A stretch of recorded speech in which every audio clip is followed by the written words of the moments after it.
Music to the noise, yeah, the mess we make. Machine Pun Kelly get caught in the fake. Facts and logic with a twist of chest. Strip it down to truth, yeah, forget the rest. Humor blows the lies right out of the park. Look beyond the shadows that set the dark. Sparks of laughter fire up the night, bringing clarity where they blur the fight. Cut through the chaos, yeah, the tangled lies. Steam Pun Kelly with a set of clear eyes. Truths and jokes gonna rock this show. Step into light where the real facts flow.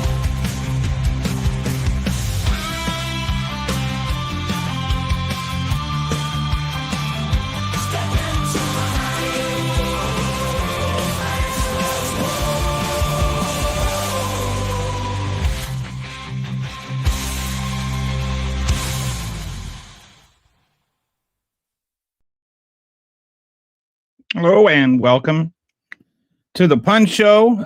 This is a sort of an emergency weekend stream. I don't normally stream on the weekends, but considering Donald Trump decided to start a war last night, I thought maybe it would be important to do something like this. So I just wanted to come on and talk a little bit about this. I don't know how long I'll be on. It won't be a long show, but I did want to at least cover some things. Like right now, the press conference is still going on, and Donald Trump does not sound well. He seems to be slurring a lot of his words and forgetting a lot of words. And wenches, if you're an 80-year-old man that's sundowning, it's understandable. But if you just started a war, I'd prefer to have somebody cogent and, able to actually speak the words up there. He hasn't really said anything consequential other than letting us know what he already knew, that he invaded Venezuela last night and kidnapped Maduro and his wife, and now they're being brought here for like a trial. I want to start just by saying, let's not get caught up in whether Maduro was good or bad. Maduro is not a good person. He probably shouldn't be president. He's probably illegally president. But it is not our job as a different country to sit around and arbitrarily decide which presidents are valid and which presidents are not, and then to unilaterally just go in and arrest them and kidnap them. That is not a domestic thing that we have the right to do. It's not an international thing that we have a right to do. And yes, I know that there are some people that are Trump supporters that like to say that we're not subject to international law, which is a really weird thing to say. But yes, we are subject to international law. We are still part of the world. Even if you want to say America first, there's no such thing as America only. The rest of the world still exists. And we don't get to tell it how to behave, even if you're Donald Trump. So I looked into a few things. One, as I looked into the legal justification for this, what is Trump and his administration, what are they actually saying is the legal justification for this? And also, what are the actual motivations behind it? And so I put together a little dashboard. I think it'll probably take about an hour to go through. And I have, for those of you who frequent this show, you might know my buddy Resistance Kitty. She is actually offered to help me out today and kind of help monitor the comments, because sometimes they can get kind of crazy. Right now, there's not much going on in the comment section. But, if it gets out of hand, she's going to help me sort of filter through them and highlight the better ones and keep the conversation going. So somebody says minding our own business includes not overthrowing governments for resources. We should mind our business. Israel on its own, Venezuela on its own, Mexico on its own, Ukraine on its own. Correct. And I'm not like I'm old enough to remember when, you know, like the Trump supporters were all about no new wars until he starts one. And now they're talking about Maduro. And I agree, Maduro is a bad person. I agree, Maduro should not be president. Joe Biden agreed Maduro should not be in power. It's not like this is a novel position. But when you start deciding which presidents are allowed to be in power, that's imperialistic overreach. So,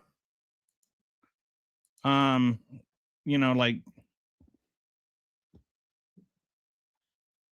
I think, yeah, Ukraine is maybe a bit different, but even if you're a Trump supporter, that at least, you know, I'll give Robert, he's consistent. Like, he's consistent. I think that I've seen some Trump supporters that are inconsistent, that will be like, they were fine with yelling about getting involved in Israel and Gaza, or fine with yelling about getting involved with Russia and Ukraine, but somehow now that we're invading, you know, like we weren't even at war with Ukraine or Gaza, but when it comes to actually invading another country, they're cool with it.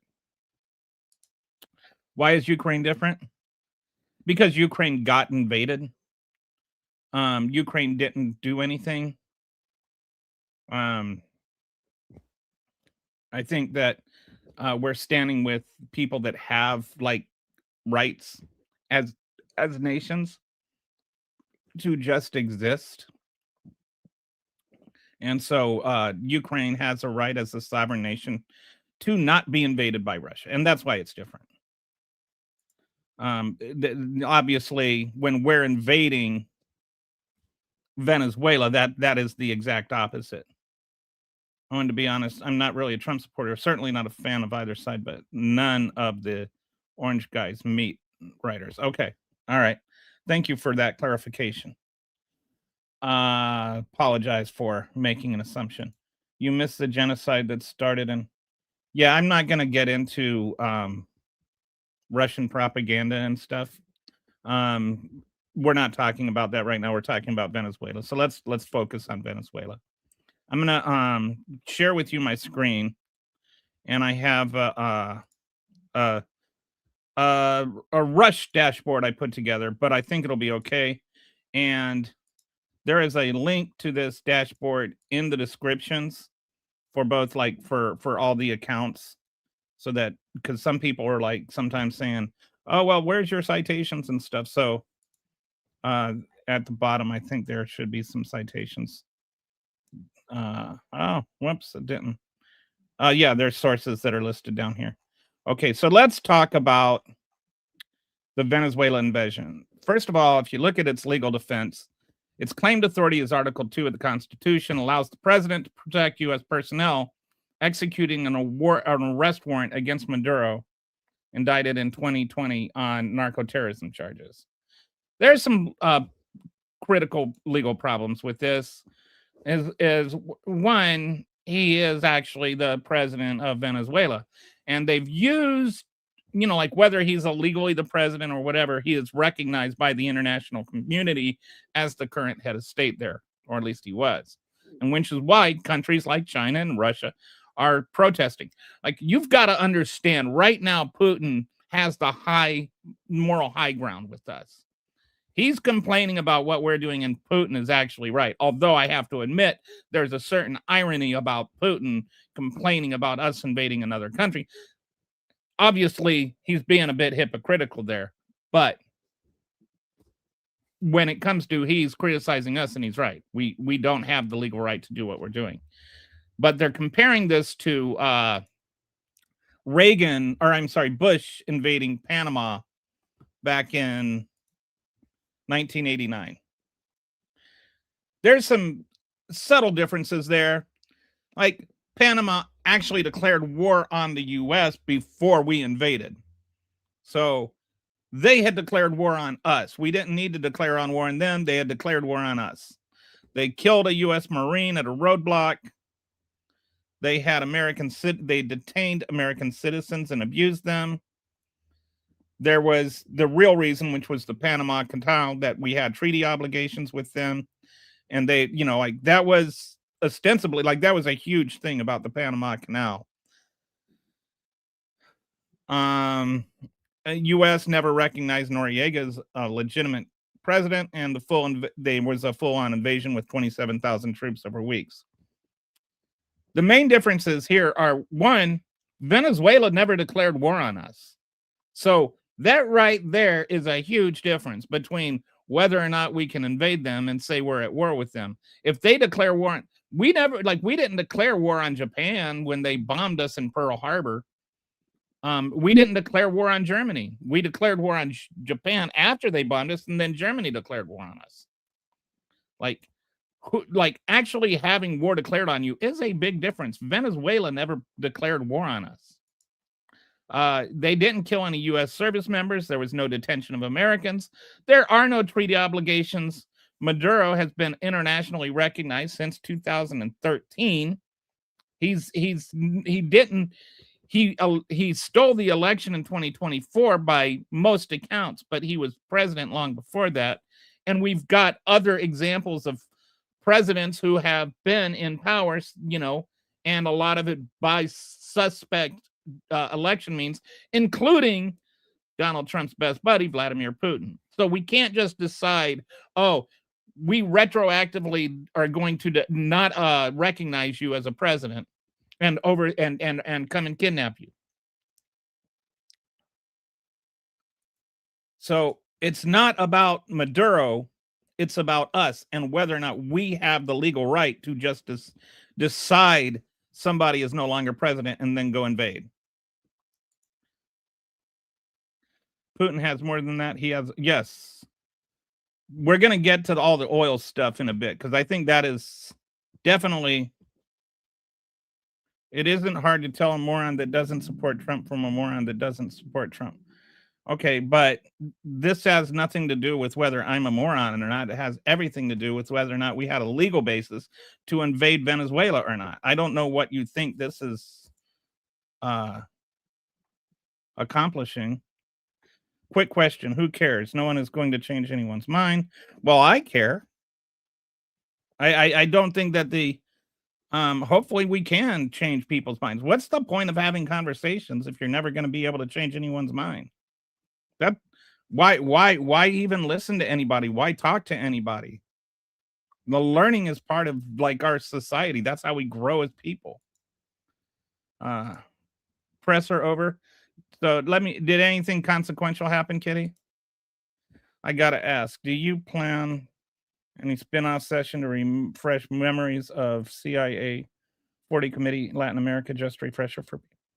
I actually went through, I need to finish it. I went through quite a bit of Latin American history and how the U.S. has been involved in overthrowing country after country in South America for the last 100, I think since like 1905. I started around 1905, but all the way from Nicaragua, Guatemala, Honduras, like actually getting the Panama Canal, all of that stuff. I went through a whole bunch, the 80s with the Iran Contra thing. Like we have, I think this would be number 46 times we've overthrown a government in Latin America since 1905. And then we wonder why they're not stable. We say, oh, well, it's an unstable region. And then we wonder why people are coming over here to seek asylum.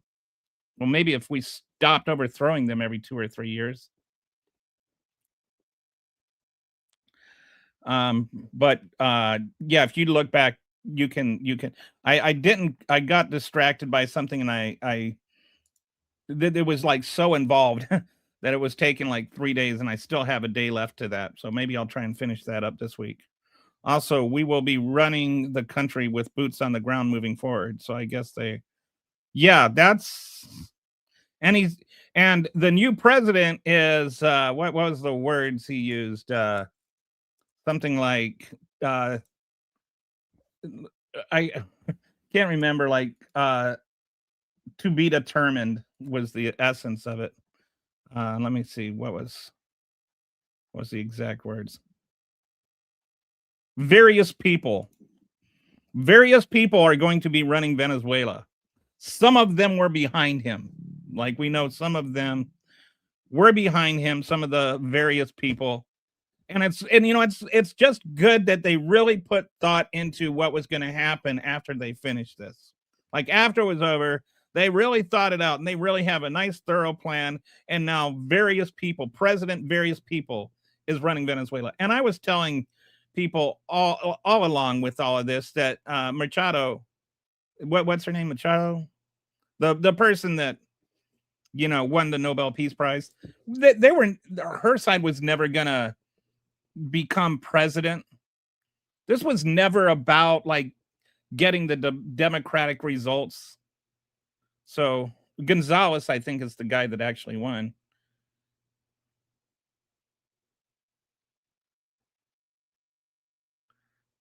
Yes, it started before the 1900s. I did have some pre 1900 stuff in there, but the first thing I started with was what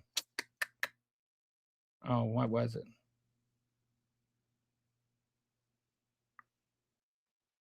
I can't think of it. But you're right. Like it's been constant, and it's been terrible. And basically, the reason I started with 1905 is Teddy Roosevelt's expansion of the Monroe Doctrine, where there was I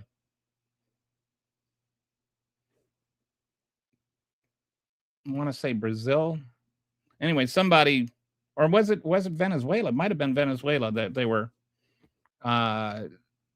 trying to collect a debt from, and then Teddy Roosevelt said, "We'll take care of it," because they didn't want European militaries coming and colonializing. They're going to be pulling as much wealth as they can from the ground in Venezuela, and was very clear that people will not be the one running things. Yes, and not just anybody, and we'll get to that in a second. Let me actually finish. Hey, by the way, I want to mention this. Good morning, Lord Dementius. Yesterday, I wrongly corrected Lord Dementis on the show. I messaged him and told him, and he accepted my apology.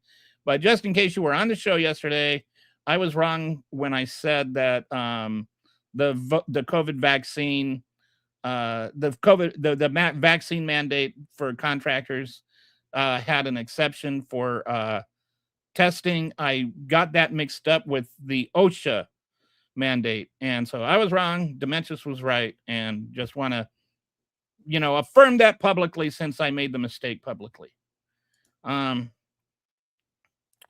Yes, Maduro is a wanted drug trafficker, the same as Noriega, except for one thing. Well, we don't know that he was. Noriega, Panama declared war on us. I just covered that. You weren't here, but there were major differences between what happened with Panama and what happened with Maduro. Also, I'd have a little more trouble. I might accept that a little more willingly if he hadn't just also pardoned Juan Orlando Hernandez, who was a convicted drug trafficker that was much bigger and more of a thing than Maduro. And I'll get into the whole narco terrorism thing in a bit. I think Obama had a reward for Maduro's arrest too. I don't know about that. It's possible, but yeah, Venezuela with the Maduro. DOJ will have to convict Maduro in court or he's done. Right, but how can you be okay with this and not be okay and still be okay with Juan Orlando Hernandez being pardoned? Do you see the inconsistency there? Like Juan Orlando, so I'll get to this in a second. This is not my point. Is this is not about drugs? This is the pretext. So all right, so let's so just getting into the legal issue here. Does he have the legal right to do what he did? Congress was notified after the operation began, not before.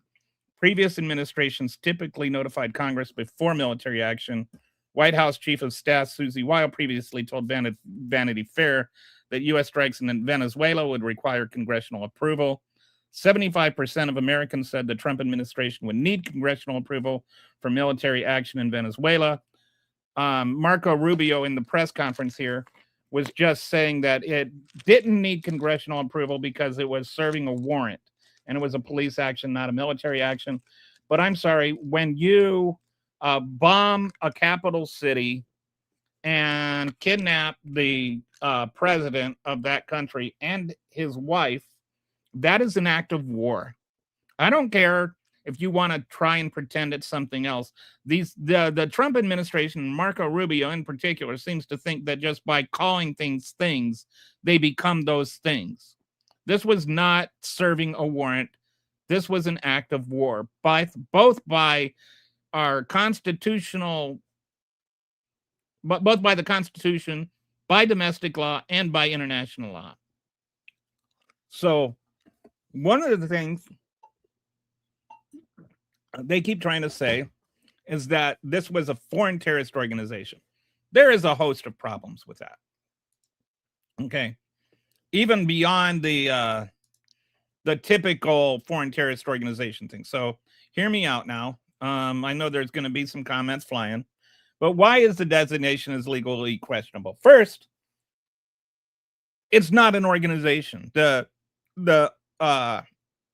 organization that he led is like an organization in the same way that like Antifa is an organization.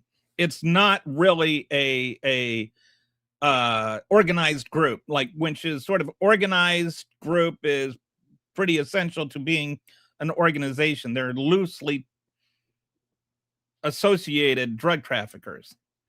Secondly, drug trafficking is not terrorist activity. And we'll get to this in a second. Even if validly designated, FDO status does not authorize military force. It only designates immigration bars, asset freezes, and material support penalties. It doesn't allow you to go and invade other countries and kidnap their leaders. So the State Department intended to announce Cartel de Solace as a fair and tour. So first, let's talk about whether or not this organization is even an organization.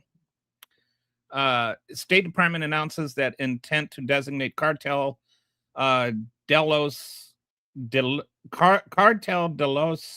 Solis as a foreign terror organization. Maybe Robert would be able to pronounce that better than me. Sorry if I'm butchering your language, buddy. Or if, I'm assuming that you're speaking Spanish, but based on your name and interest in South American history. As foreign terrorist organization claiming it's headed by Maduro, FTO designation takes effect after a 7-day congressional review period, and then the U.S. invades Venezuela and captures Maduro. Here's the problem with this. For an FTO designation, the Secretary of State must find that all three of these criteria are met. One, it is a foreign organization. It's foreign, whether it's an organization is suspect.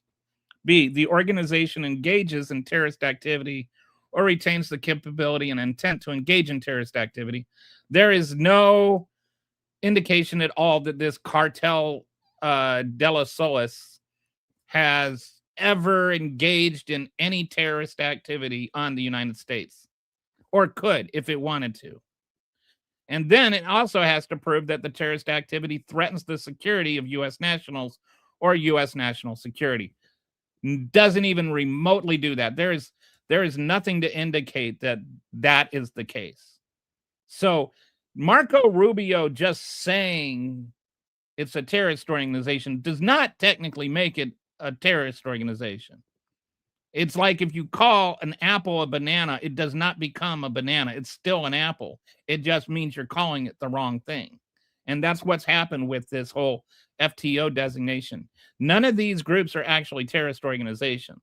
They're not carrying out terrorist attacks. Drug smuggling is not a terrorist attack. Former state law. So this is for what some experts say. They're designating a non-thing. This is particularly this cartel de Solis. They're designating a non-thing that is not a terror organization as a terrorist organization. So he's saying it's not even an organization. It's not even a thing.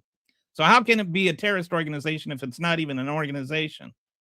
Cartel de Solis per se doesn't exist. It's a journalistic expression created to refer to the involvement of Venezuelan authorities in drug trafficking. And then Insights Crimes, Jeremy McDermott. It's not a traditional vertically organized drug trafficking organization.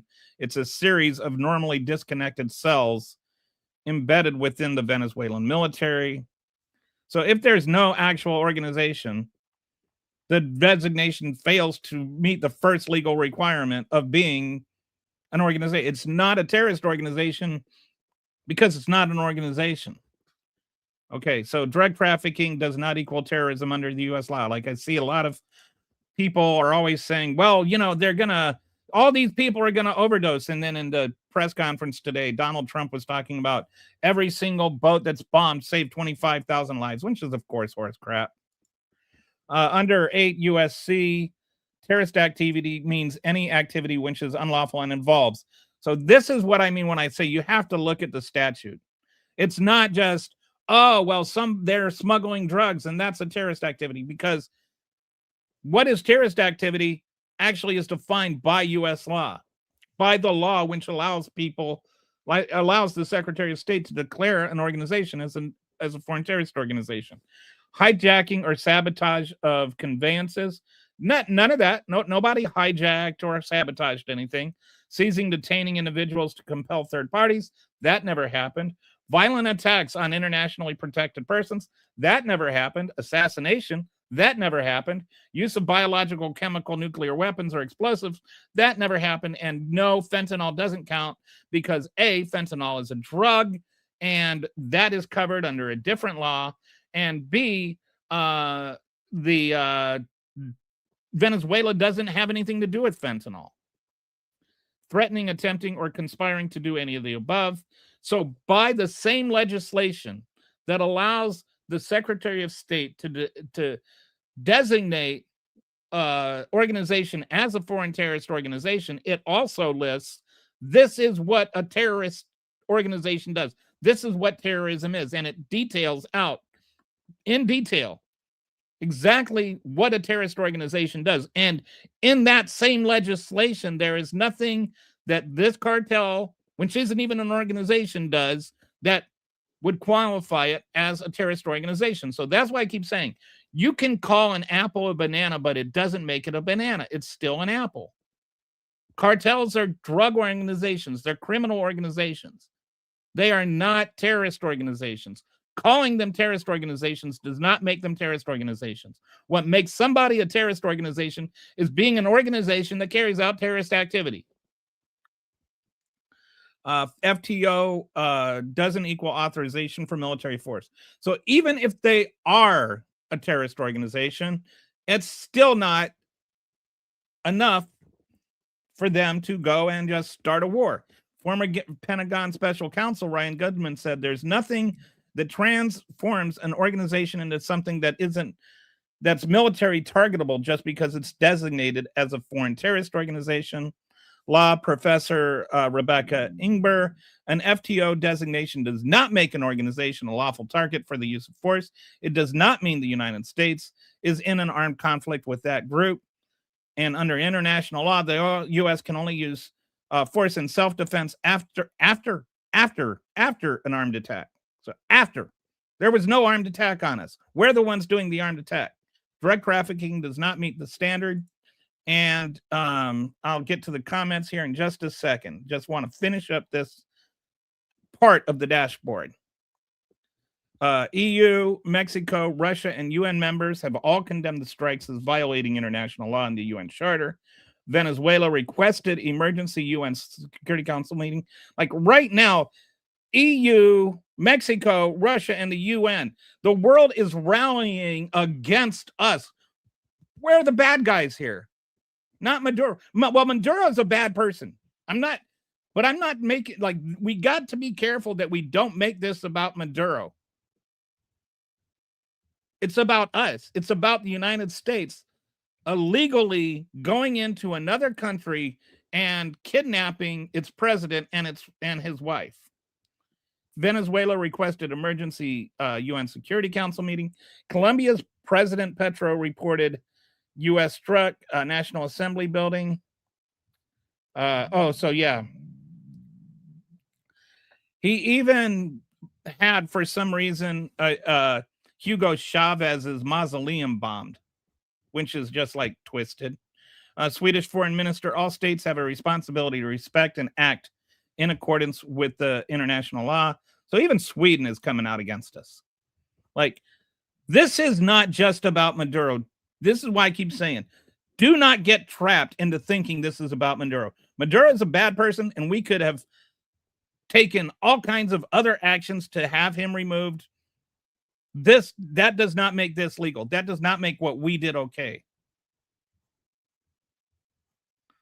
There's nothing that about Maduro that allows for us to do what we did by domestic or international law. Okay, so Patsy stepped away.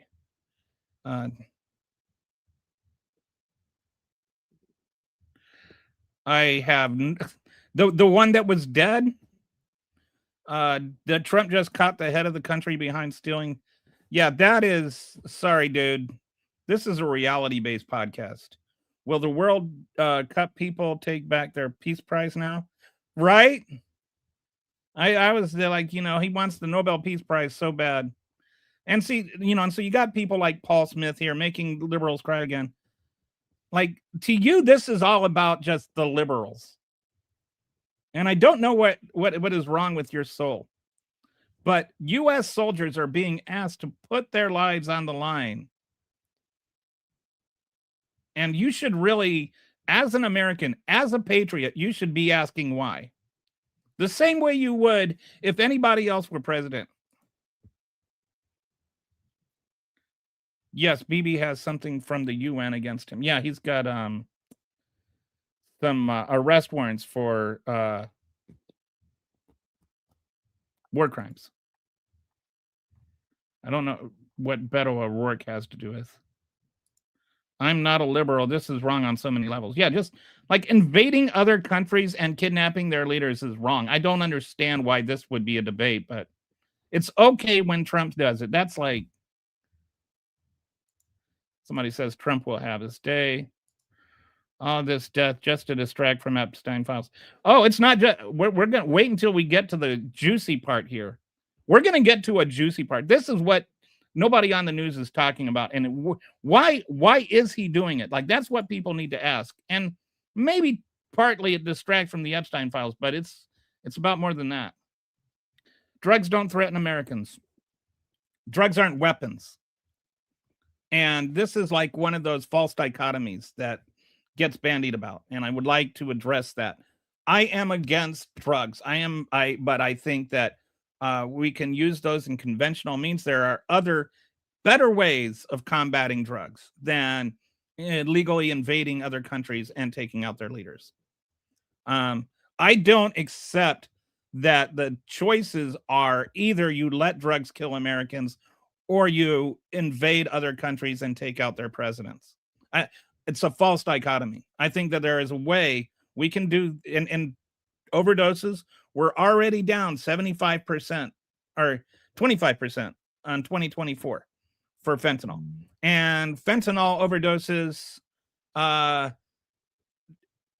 what, like, why, if that's your concern, again, why are you okay with pardoning Juan Orlando Hernandez? Why are you okay with uh pardoning the guy that launders money for the cartels that now has made the Trump cryptocurrency? Why are you okay with those things, but on this one you're not okay with it? And why are you okay with Trump, or with Canada and the UK no longer sharing intelligence information about drug organizations because they don't trust us? Like, if you want, if the drug trafficking is your concern, then talk about the drug trafficking, but don't use drug trafficking as a pretext to justify something illegal. This was never about drugs and taking. Yes, it's not. Wait until we get to the juicy part. Imagine if JFK. This was not anything at all like I don't. We almost had World War III. If I was made in an FAO scenario with cartels, then it would likely permit designation. But for legal or political reasons, it is unaddressed. I don't know what any of that means. If it was made into a FAO, I know what FAO means, but I don't know what a FAO scenario with cartels means. Again, to me, it's like I don't feel like this is a choice between accepting drug cartels and invading a foreign country. Like, I think that we can combat drug cartels without invading foreign countries. Only traitor-esque cowards and fools are against. Okay, well, I mean, that's a ad hominem attack with zero understanding of international law or politics or geopolitical context or anything at all. That's just a knee jerk. Trump said so, and I agree with Trump. And if you don't agree with Trump, you're a traitor. That is not at all logical or cogent thinking. Your knowledge of law is pathetic and awfully screwed up and wrong. Then tell me how. Dementis, if we'd let them stabilize without subverting, then they wouldn't need to hate us. People applaud Trump for ending qualms with a phone call, but fail to look at the big picture when he does something like this. Yes, I agree. Fentanyl is okay. Fentanyl has absolutely nothing whatsoever to do with Venezuela. And fentanyl is not a toxic, deadly poison. It is a drug. And I think, like you see these movies where like somebody was exposed to fentanyl and then like the entire ER has to be cleared out or something. Like, it's not that as toxic as some people would have you believe.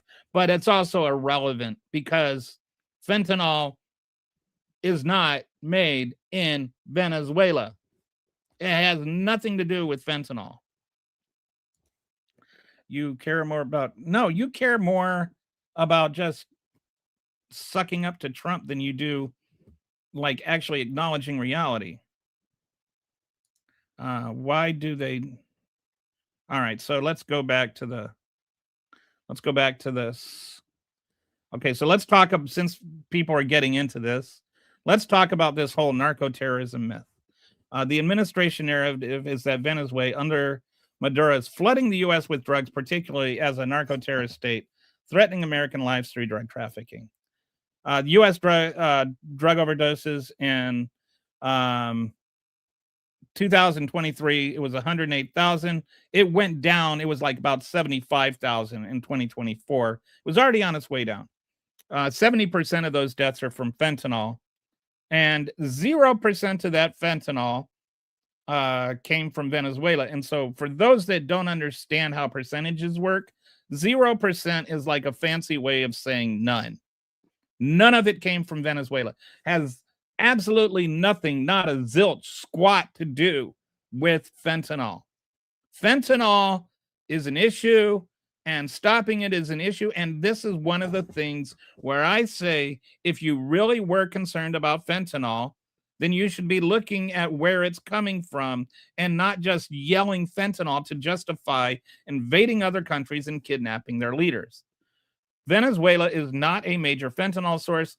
Regional experts note that Venezuela is not to be involved in the illicit fentanyl trade, which accounts for the highest number of overdose deaths in the U.S. The vast majority of fentanyl entering the U.S. comes from Mexico and China, not Venezuela, and it comes over the southern border, and it's smuggled. 92% of it, people, 92% of it is smuggled over by American citizens. And it's coming over in the shipping containers. It's not coming over on boats. It's coming over by land in shipping containers, being smuggled by U.S. citizens. And that does not mean that I am okay with cartels, and it does not mean that I am okay with fentanyl just because I state what the facts are. If you're not concerned about what the facts are and how it's coming over and who's coming it over, then you're not concerned about fentanyl. If you're concerned about fentanyl, you would be worried about where it's actually coming from. The DEA and UN are silent so far. The U.S. Drug Enforcement Agent has never described, not silent about the thing in terms of this whole Cartel de Solis thing. U.S. Drug Enforcement has never described Cartel de Solis as a drug trafficking organization. In its annual National Drug Threat Assessment, the UN World Drug Report has never identified Cartel de Solis as a trafficking organization. No major international drug monitoring body has validated the administration's claim about Venezuelan narco-terrorism. Like, this is something that they just hatched to justify what they did. They did not do what they did because it was justified. If you understand the logical difference between what I'm saying there, they are using this as a pretext, not a reason. What Venezuela actually offered, the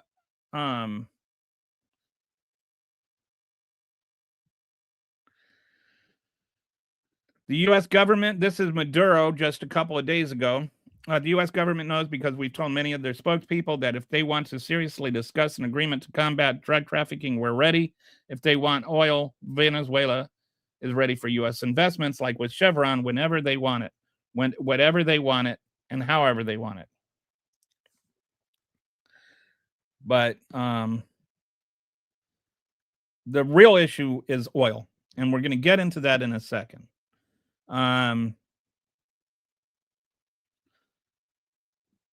Where Venezuela and drugs actually is an issue is Colombia, I think it manufactures, I want to say 84%. That's off of memory, so I could be wrong, but I think 84% of the cocaine in the world comes from Colombia. Massive producer of cocaine. The Colombian president, in spite of what Trump says, has actually kind of been trying to crack down on it, and it's harder to get to smuggle the cocaine out of Colombia, so they smuggle it through Venezuela and it goes out from Venezuela. It's a trafficking hub, not a manufacturing hub, is what I'm saying. Like the cocaine is not manufactured in Colombia. It is trafficked, or it's not manufactured in Venezuela. It's trafficked out of Venezuela because they have looser laws and because Maduro is, like I said, a really bad person. But that's drug trafficking. That's not terrorism. This whole thing about narco-terrorism is a pretext.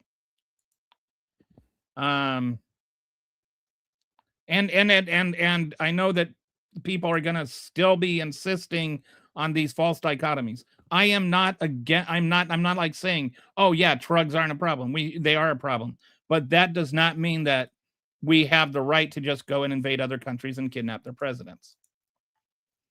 So what is the real motivation? Vice President Vance offered multiple off-ramps, but was a very clear throughout this process. The drug trafficking must stop and the stolen oil must be returned to the United States. Venezuela has the largest proven oil reserves.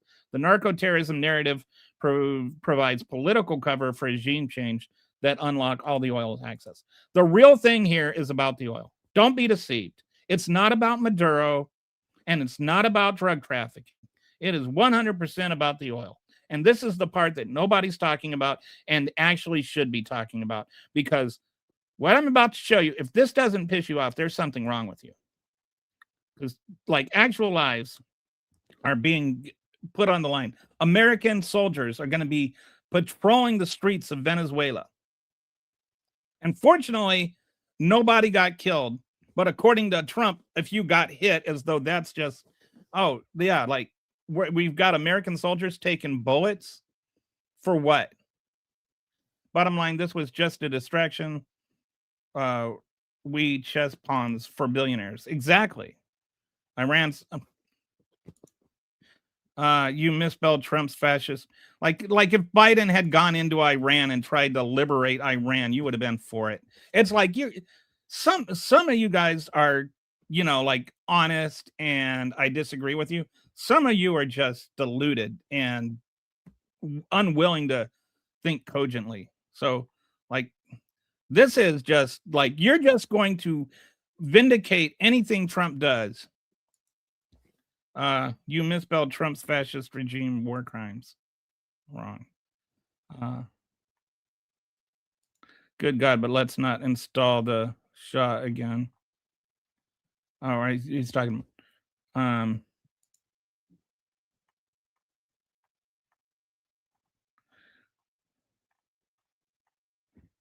Venezuela was involved in collusion with China to interfere. And no, it wasn't. That's you're weird. Okay, like how marijuana was.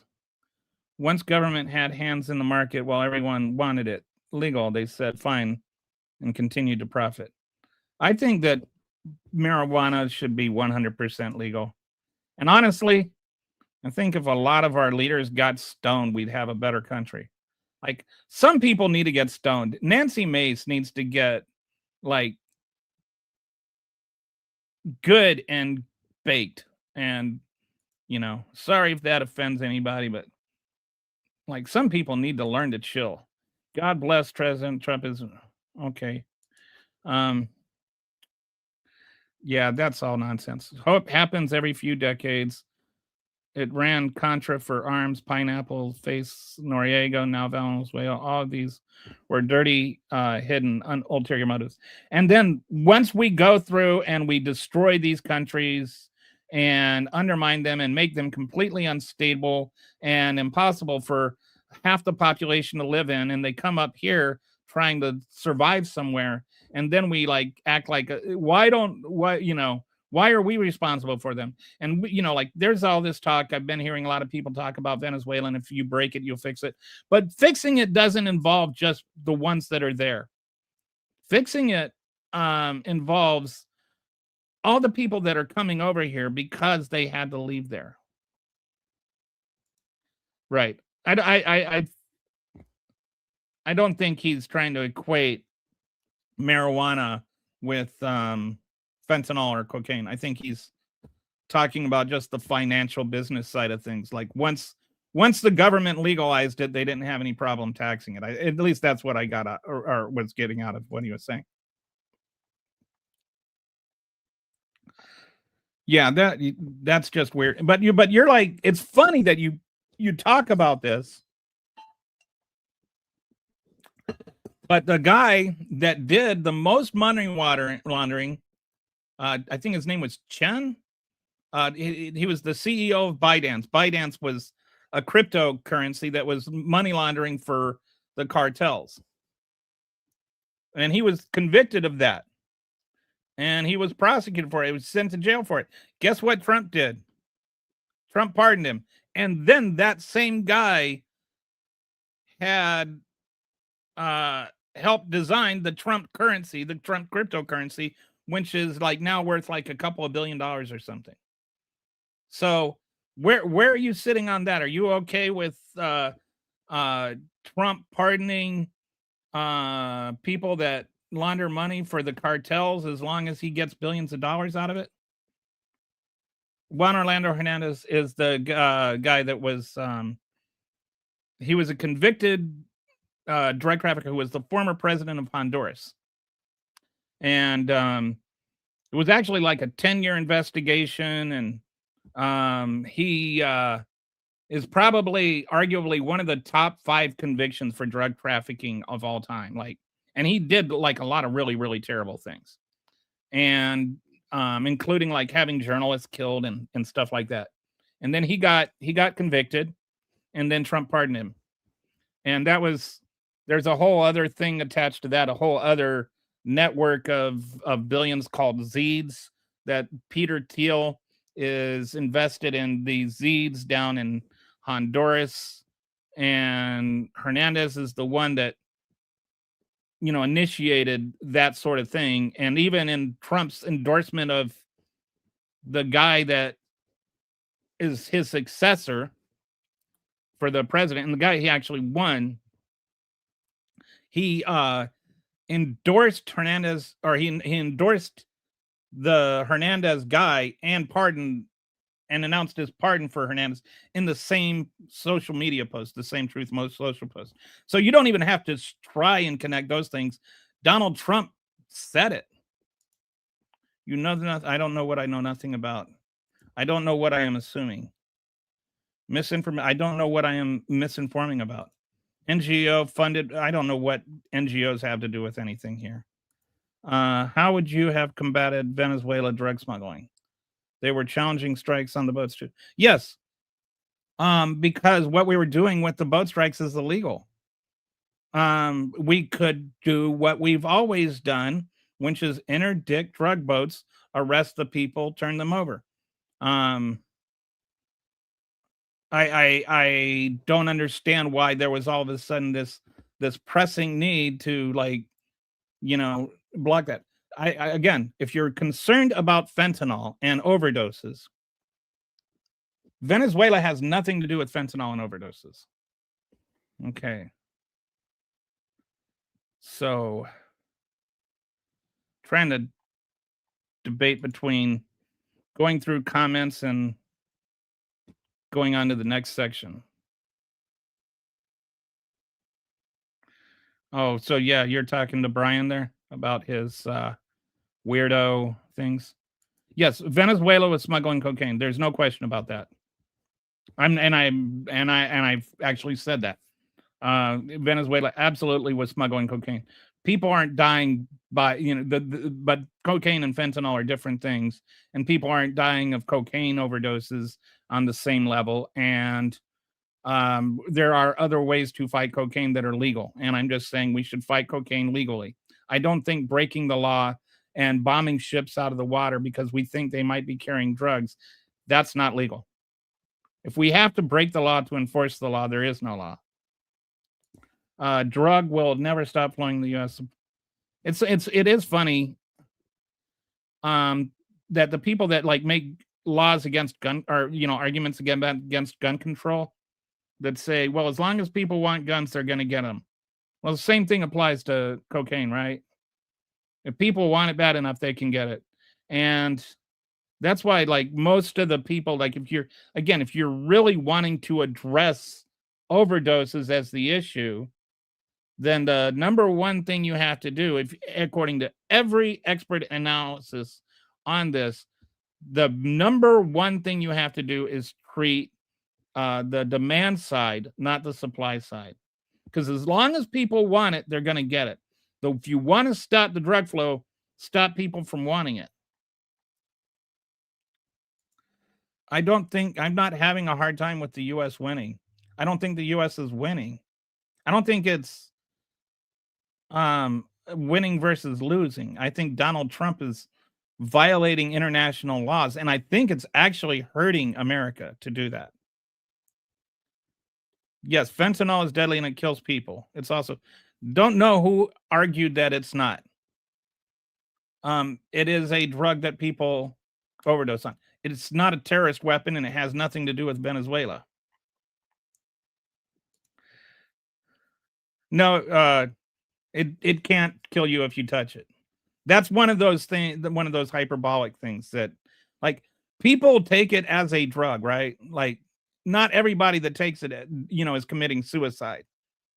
Um, just like coming into contact with it doesn't mean you're gonna die. It's kind of overblown that, like, oh, if it touches your skin, you're gonna die. I can check that up though. I'll just, in case I'm wrong, I'll check this up. Can you die if fentanyl touches your skin? Okay. Just waiting for the Claude to get back to me on this. But I'm pretty sure that, okay. No, you cannot die from fentanyl touching your skin. This is a common misconception that has been debunked by toxicologists and medical professionals. Here's why.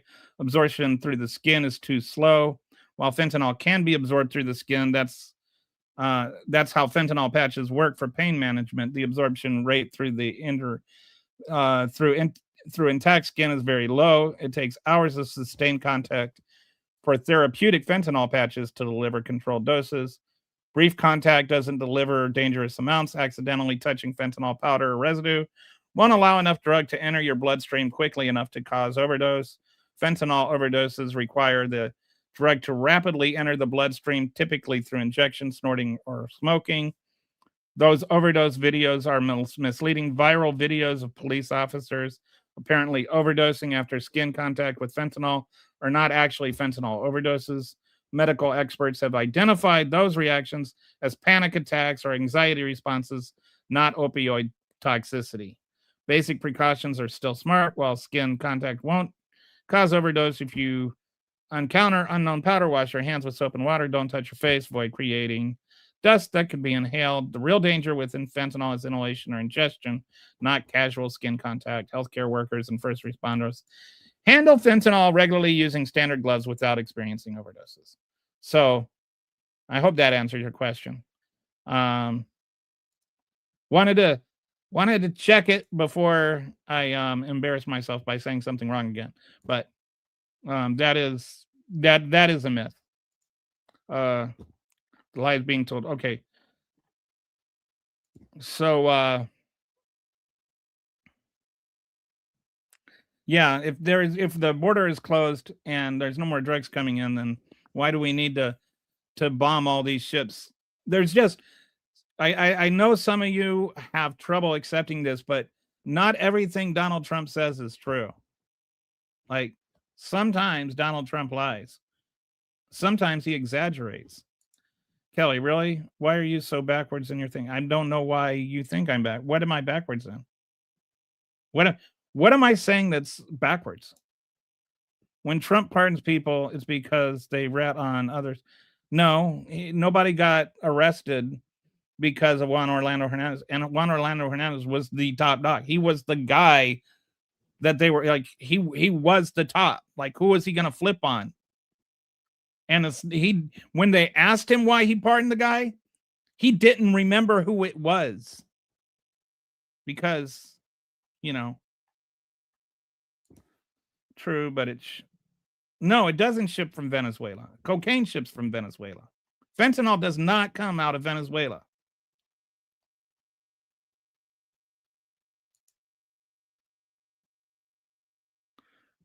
Cocaine does.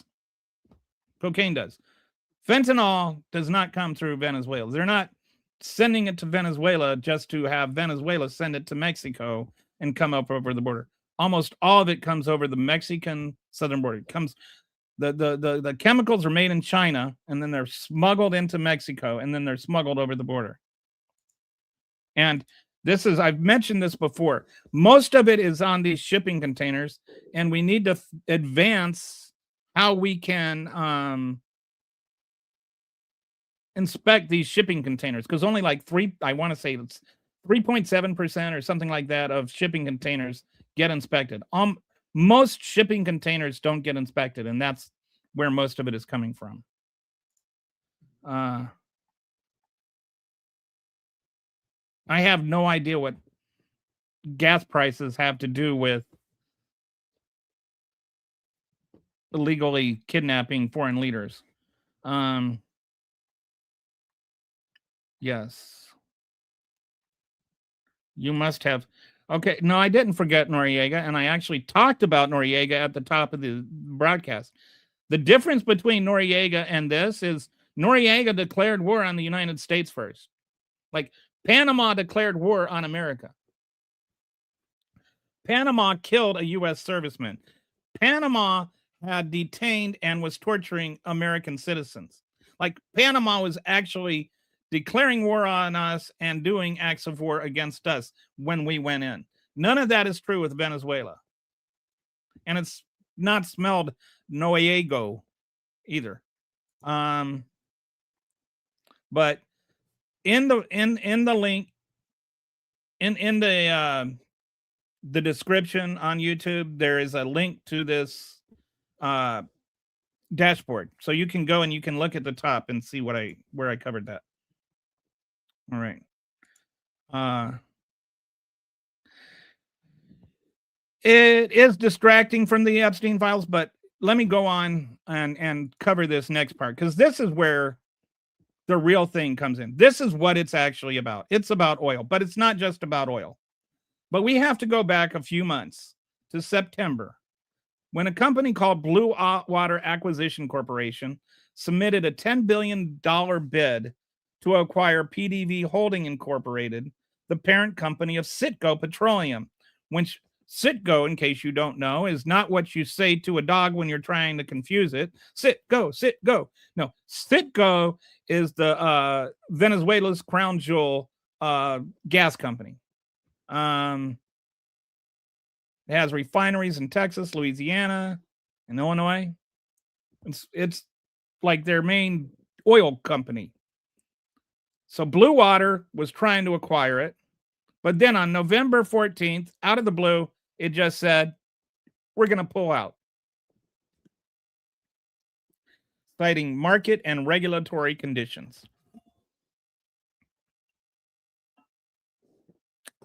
11 days later, Blue Water was taken over by Trump media executives. Devin Nunes, Scott Blade, Kevin McGarren. So now Blue Water is being run by Trump media. I know it has nothing to do with Trump with media, but don't let the name fool you. Like, a lot of this stuff, they're mixing up in different pots now. Anywhere there's corruption to be had, they will be corrupt. So then federal court approved Amber Energy's $5.9 billion acquisition of Citgo on December 2nd because, Blue Water had pulled out. But now, after this whole thing, everything's up in the air again, right? Venezuela oil is available. And Maduro publicly offered oil to the U.S. Venezuela is ready for U.S. investment, like with Chevron. Whatever they want, whenever they want it, wherever they want it, and however they want it.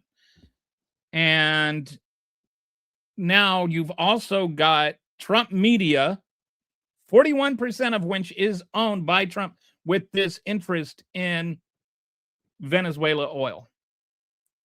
So the U.S. military invades Venezuela, captures Maduro, regime change. It's going to decide who is running it. Donald Trump is going to personally decide who is running Venezuela. That's why I was pointing out this whole various people thing earlier. He doesn't have the names yet, but he is going to decide who is running Venezuela. Venezuela will have no say in it. The woman that won the Nobel Peace Prize, she won't have any say in it. The people, the Gonzalez guy that actually probably won the election in 2024, he won't have a say in it. The guy that's like right now hiding out in Spain, he won't have a say in it. Who has a say in it? Donald Trump. What does Donald Trump do? Donald Trump has 41% of Trump media, which is going to have a massive interest in Venezuela oil. 41% Trump's ownership stake in Trump Media and Technology Group. $10 billion was Blue Water's original bid for Citgo assets, and 11 days between Blue Water withdrawal and Trump media takeover. How does none of this sound suspicious to anybody else? Trump owns 41% of the Trump media. Trump media CEO, general counsel, and key advisor is now control Blue Water. Devin Nunes, Devin of Don't Have a Cow Man fame, the guy that sued a cow. Blue Water was actively bidding $10 billion on Venezuela oil assets. Venezuela regime change unlocks those exact assets for privatization, and Trump orders the military action that creates those opportunities. Okay. Anybody else have a problem with that? Any Trump supporters? Any non-Trump supporters? Anybody that's like, I can't support this even though I was a Trump supporter? For companies positioned in the Venezuelan oil space, new government needs to sell private oil assets to pay debts. Citgo and other assets become available for acquisition. New oil contracts and exploration rights. Access to the world's largest proven oil reserves. Blue Water's position, even though they didn't win the initial Citgo bid, Trump media executives now control a SPAC, special purpose acquisition company, specifically designed to acquire businesses, positioned perfectly for the post-regime change opportunities. And these SPACs were just created.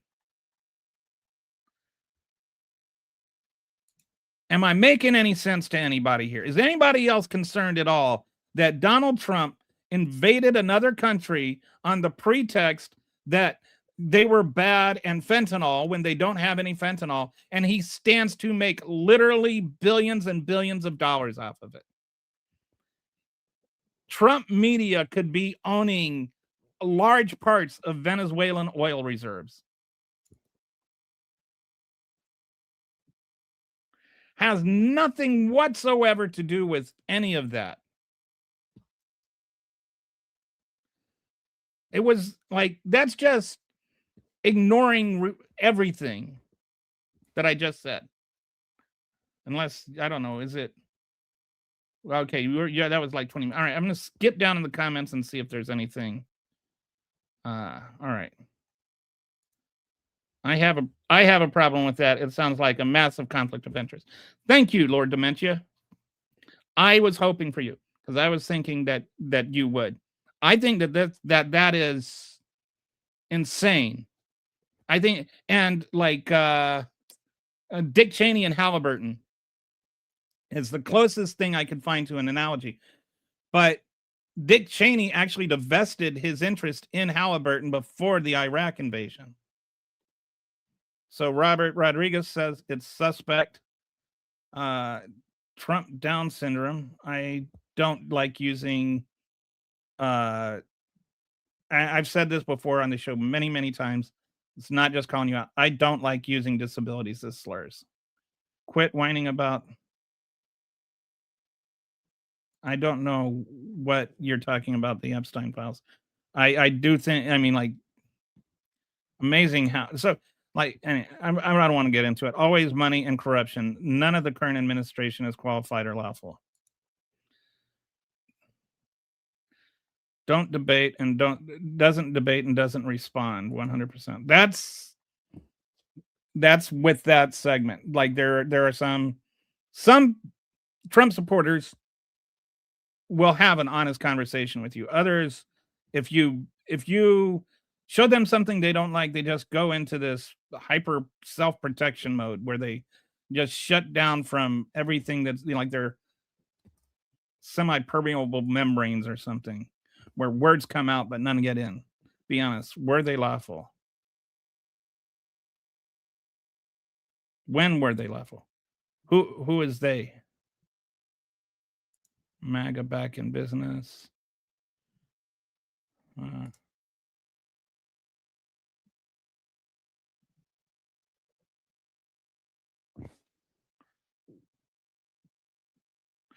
don't know what. I think there's a conversation going on there. Are you available? Are you able to have a conversation? Or are you just a chatbot? So I think it looks like Bethany just heard that for the first time. What's your Halliburton? Yeah. So it's even worse than Halliburton and Blackwater and all of that kind of stuff. At least Dick Cheney divested himself from Halliburton. But this is 41%. He owns 41% of a company that could be owning the largest, or at least having access to the largest oil reserve in the entire world.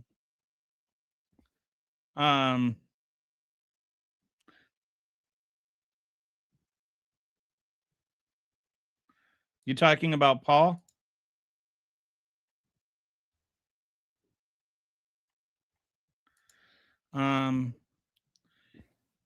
There's certain things that I'll ban people. I ban people over racism and anti-Semitism stuff, like when it becomes too overt.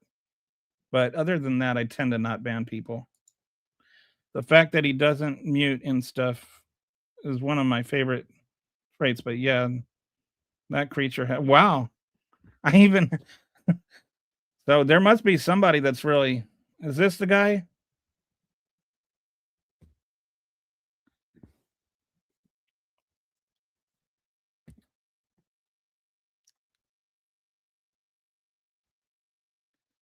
Trump didn't win a single swing state in 2000 or 2020. Did you know that? All right. So, all right. This guy, sorry, dude. We're going to at least, we're going to put you on timeout. If I can.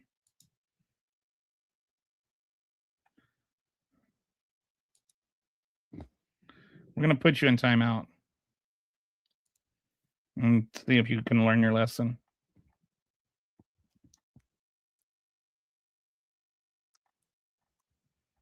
Okay.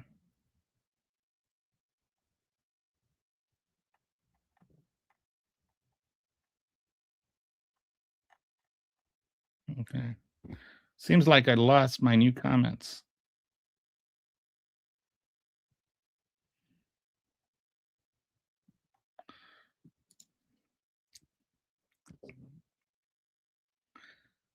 Are we talking about Paul, or are we talking about big, like the loud bragging username? Are you talking about Big Rick Dick or whatever it was? Like that's like double overcompensating. Like Walter Elon appears to be back in. Saw him recently. Oh,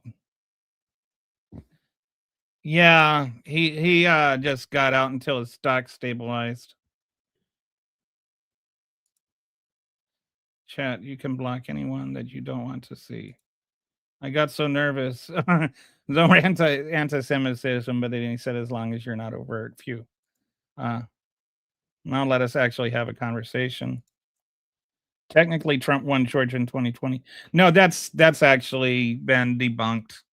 I know the 315,000 vote thing, but the fact that there were like they're trying to make it seem like there's this suspicious thing about it, but the recounts annul that. Like the fact that like they actually had several recounts, including a hand recount. So this whole 315,000 thing that some people on the right have tried to drum up as being a thing is debunked just by the very fact that there were these hand recounts that confirmed it.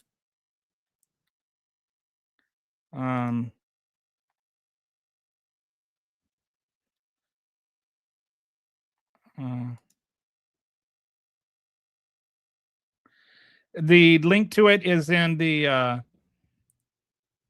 description, Robert. I created it.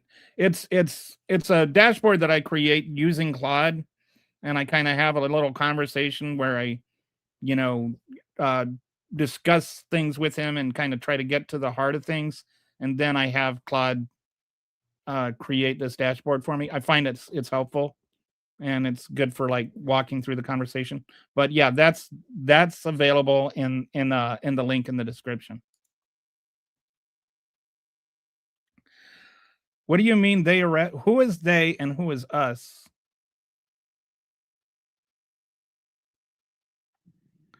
Uh,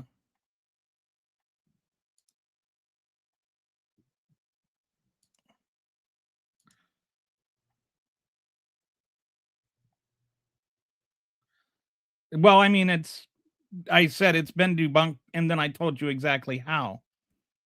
It's debunked by the fact that there were hand recounts of every single ballot that were confirmed. And so that's not just saying, I'm not just saying it's debunked because I said it's debunked. I'm saying it's debunked because it's proven false by the hand recount.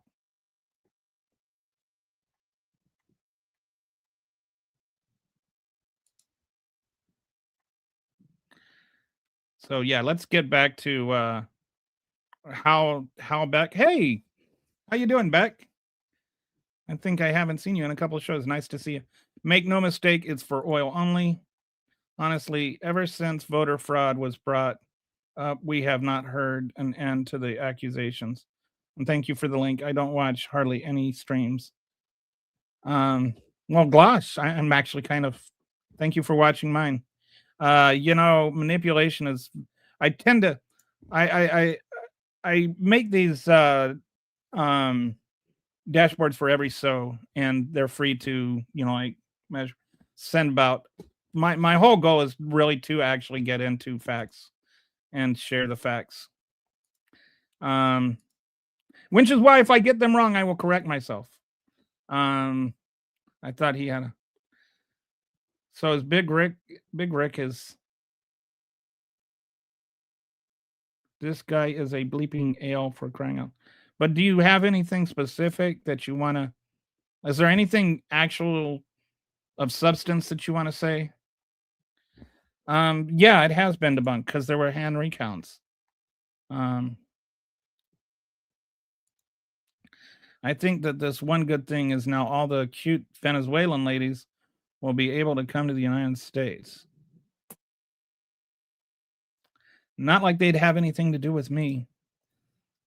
I mean, I'm married, so it wouldn't matter anyway, but it's not like I'm not any I have to watch my face the whole time I'm doing this podcast. I know I'm not the best looking guy in the world. I'm talking about the oh.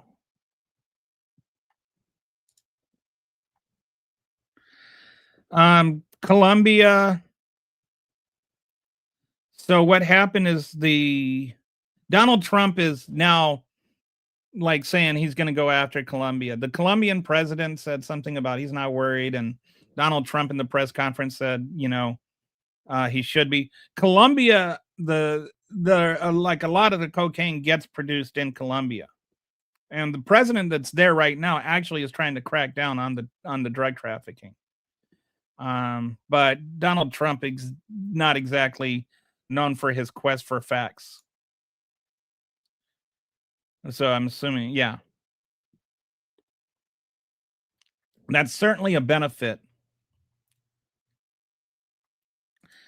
Getting the distraction from the Epstein files. But I think the main thing is the billions of dollars he's gonna have control of through the Trump media. Well, yeah, I think because the that's where the cocaine actually grows, is in South America. I mean, it's hard to grow cocaine in Alaska. Wag the dog. You'd be surprised. These women go for older men, especially when strike too. But my wife would probably not be be very happy if I started dating a hot young Venezuelan chick. I'll never win at bingo because I block the idiots. Oh, yeah, we've got I've got Patsy made a bingo card for these chats. I think the proper action would be for the DEA to send agents down there to verify Colombia is actually working to fight it. I think that I don't know if it has to do with DEA agents, but there is actual organizations that track these kinds of things and look at these kinds of things.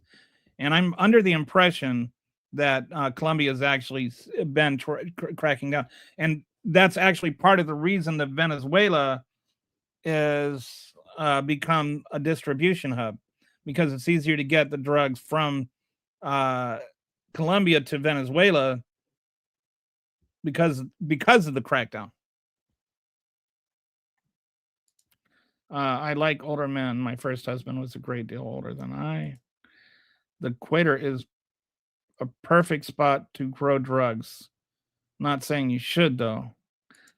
Hey,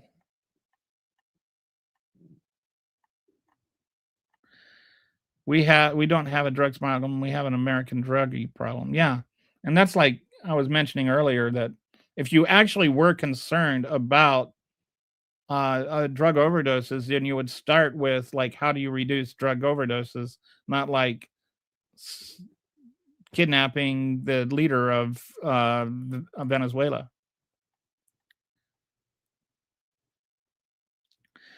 I don't think there's any indication there is. I can look into that later, but I'm pretty sure I was reading that Colombia's been cracking down lately. Yeah, the former guy was. But I think the new guy, the current president, is trying to.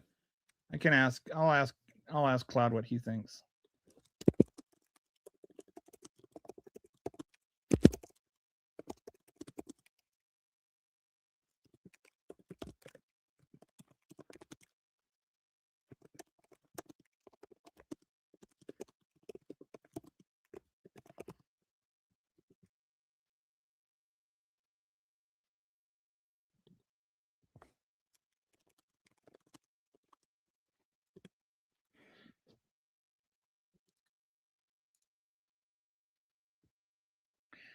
Claude is trying to autocorrect me to Columbia, the university.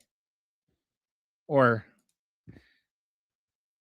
anybody else still owe Columbia records and tapes a bunch of money? It'd be funny. Okay, Colombian president. Okay, so here. Colombian President Gustavo Petro has implemented a fundamentally different approach to drug policy than his predecessors, which has become highly controversial. Here's the factual situation. He ended forced cocoa crop eradication programs, focuses on alternative development and supporting small farmers to voluntarily switch crops, targets large trafficking networks rather than small growers, advocates internationally for ending the war on drugs and treating drug use as a public health issue, pushed for global drug policy reform at the UN. The measurable results: cocoa cultivation reached record highs, 253,000 hectaacres in 2023, 67% of the world total. Cocaine production capacity increased 53%. Wow. Ratification efforts declined. So the Trump administration says they failed demonstrably to meet drug control obligations.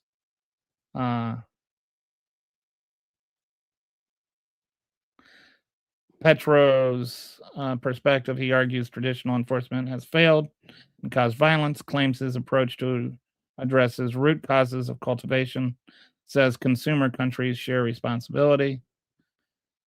So it sounds like maybe he's not involved in drug trafficking, and he's actually trying to stop drug trafficking, but his policy towards not pursuing the people growing it has actually allowed for more cocaine to be grown. So it's nuanced. Sometimes things are nuanced. They're not just. So anyway, I hope that answers your question, LD. Better living through chemistry. You can cry about drugs on. Oh wait, hang on. Let me go back here. All right, so we're done with our dashboard there. So we'll just take this off. Hang on 1 second. I just want to. Okay. Okay. And pardon drug dealers. Yeah. I mean, the whole thing about pardoning drug dealers, like pardoning the Binance guy and pardoning Hernandez, like those things kind of make the whole Trump is trying to get the drug traffickers thing kind of, a little bit suspect. Okay, so this was left was up in arms about election manipulation prior to Trump's win in 2016.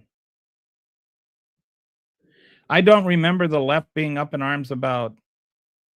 I think there was a difference between what you're talking about and what happened in the 2016 election. The 2016 election, it was more about voter manipulation and Russia interfering with the election by using targeted things on Facebook and stuff. It was more about uh, manipulating voters through fake news, like actual fake news. I'm not talking about like, what people call CNN fake news or something like that, or even Fox News fake news, like actual fake news. Like there was a guy that was literally in his mom's basement. I'm not making this up. Actually in his mom's basement, like making up fake news, like inventing it out of full cloth and creating these kind of fake news sites and then sharing those things on Facebook that were then targeted to specific groups of people that were most susceptible, that would then share them on Facebook and get passed around. And so there was a lot of voter manipulation through this that was actually engineered by Russia. This is all proven by the Republican-led investigation into Russian interference in the 2016 election. That's totally different than talking about the actual results of the vote being obtained fraudulently. Like those are two different things. That the only similarity is that they have the word election in them. But the charges about the 2016 election are totally different than the charges about the 2020 election. And when people say the 2024 election was stolen and manipulated by Elon Musk and Starlink, and I also say that's bogus. Like to actually rig a U.S. election, statistically is impossible, because you have each precinct, like precincts are run differently. The voting machines are airlocked, and you just have to have like thousands of people involved in the conspiracy and like billions of dollars, and each state has different laws, and sometimes even different counties have different laws in different states, and you'd have to know how to manipulate each precinct in order to overturn an election. It would be very, very impossible. Like just logically, there's no way to do it. It's too broken up. It's not about the drugs. No, it's not about Murado at all. It's about the oil, or Maduro. So it's safe to say his policies are not working. Yeah, I think that's safe to say. I would say that probably after reading that, my impression is that his policies are not working, but his motives are not. He's not working with the cartels. He's trying to have a different way of the sorry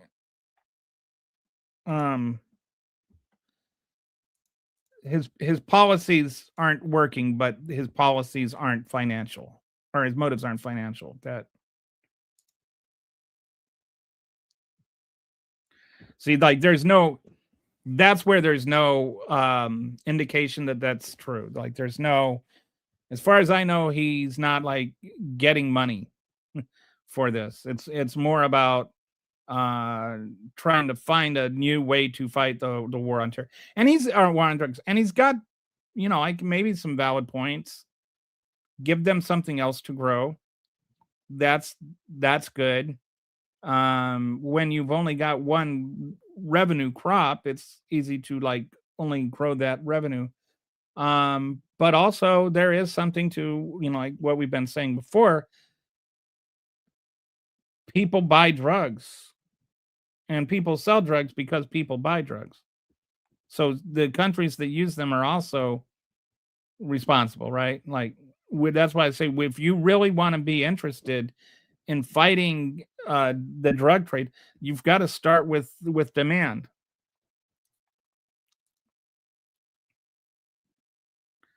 I thought Christmas trees couldn't talk. I have no idea. That one's some sort of thing that went past me. Some people probably are. That doesn't make what we did legal. Again, I think Maduro is a bad person. I don't think that anybody is justifying Maduro as a person here. But that doesn't make what Donald Trump did legal. I like it when the spellers can't even spell the curse they are trying to spam.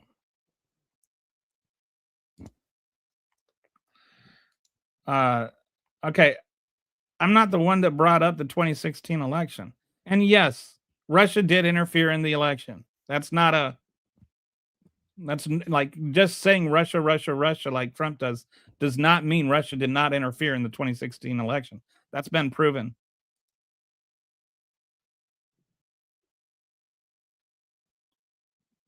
Yes, voter manipulation. And that's what happened. Voters got manipulated. It's not the same thing as changing the outcome of the election. That's not the same thing as like stealing the election the way Trump talks about. It's different things. Anyway, I don't want to get into this anymore. I've addressed your take what I say or leave it, but that's all we're talking about it. That's not the conversation we're having right now. Especially because of the last oh my goodness.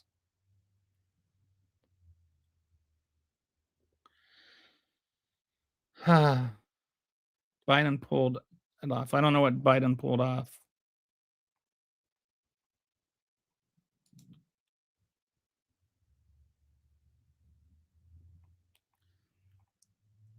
I don't know what's going on with the trees. The world sees what can go wrong. Why is it that liberals do not want voter ID then? We're not talking about voting. My son could hack it. No, he couldn't. Only mentally. I mean, he couldn't because they're anyway. They're air gapped. You can't access it. Only mentally ill Democrat veterans. Wow. The elections in Venezuela went 70% against Maduro after the election took power by jailing, killing. Well, he was already in power. And again, this is not about Maduro. And Joe Biden didn't, said that the election was invalid.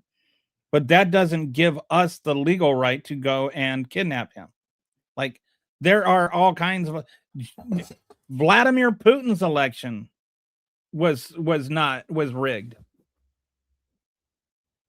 Do you think we should go and kidnap him?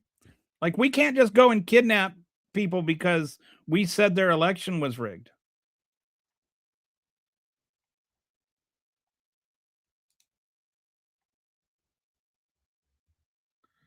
So you're saying no one, I don't know what you're talking about.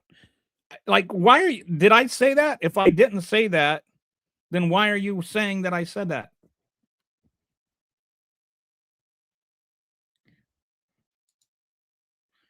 Check the facts, Jack. I don't know what facts. The oil is small.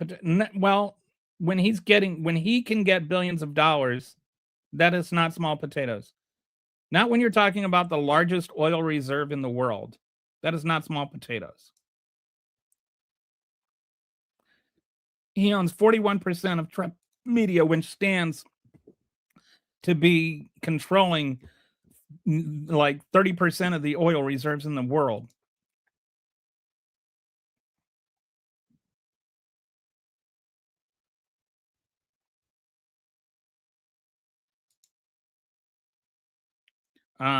If you have trouble discerning my gender, then I don't know what's wrong with you. But just for the record, Kelly is a gender neutral. I mean, like, actually, in 1967, the year I was born, is the last year more boys named. Kelly was more often a boy's name than a girl's name. And it's kind of stupid to like make comments about like what people are named. Like it's like I, as a newborn infant, chose a name for myself and intentionally chose one that was gender neutral so that somebody named Jeb could like make stupid comments about it 58 years later in a YouTube chat. You realize how stupid that sounds? Like that's dumb, dude. Like get past junior high and have an actual adult conversation. You can just admit Donald Trump, well, he's not the best president in the history of the United States. I mean, no one looking at it objectively would say that. Venezuela is cheering now. Just wait until they get a load of Trump. Yeah, I think that, like not having Maduro as president and having Trump as the overlord or various people, like he's not installing the person that won the election. So all the people talking about how the election, Maduro wasn't fairly elected, then why isn't he putting in the person that was Gonzalez? Why doesn't he put the person that we believe actually won the election? Why isn't he making that person president? He's not making the vice president president. He's not making the person that was chased away, Gonzalez. I think they're like hiding in Spain now. He's not making it the person that won the Nobel Peace Prize. Why isn't he? If the thing was about Venezuela having autonomy and being able to choose its own leader, and this guy stealing it, why is that not what he's doing? Why is he making various people in charge of the Venezuelan oil when he owns 41% of Trump media, which wants to have an interest in Venezuelan oil?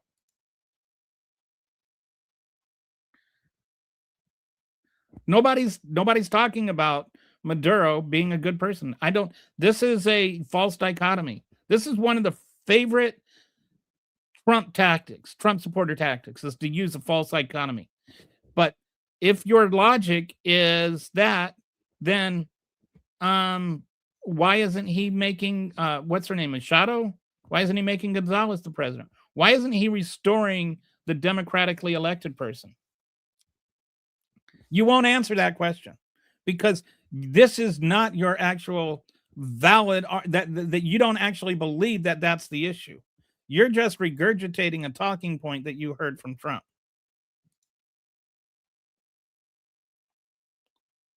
I don't know. I don't know if I said something to you, or I might be getting confused here. The only people not sharing about this are non-Venezuelan. No, it's not legal at all. It's not legal. And actually there are a lot of people that are not happy about it too. But whether somebody is happy about it or not is not the point. Whether it's legal or not is the point.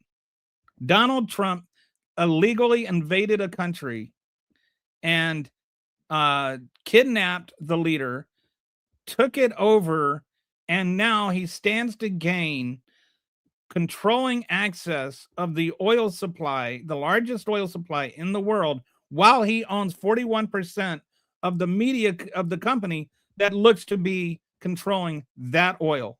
And you think that my problem, you don't have a problem with that? I do.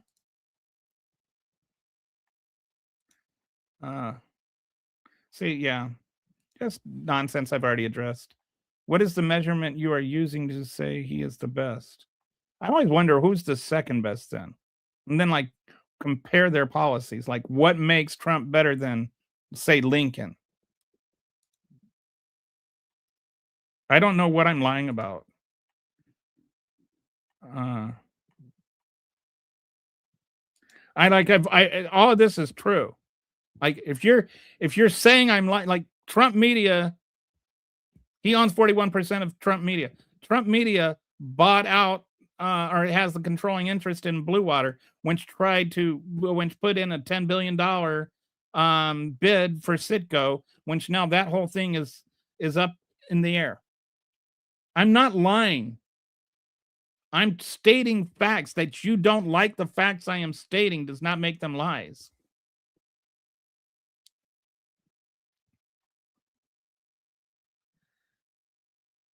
These people are transparent. Read the Rules for Radicals by Saul Alinsky, and you'll have them read like the Bible. This is a playbook for being a bad faith grifter. What am I saying that is in bad faith? What am I grifting here? Why am I like the guy that is looking like literally used the US military to invade another country so that he could have control and financial investment in the largest oil reserve in the world? That guy is not grifting, but me stating the facts that show that's what happened, somehow that's me grifting. Uh,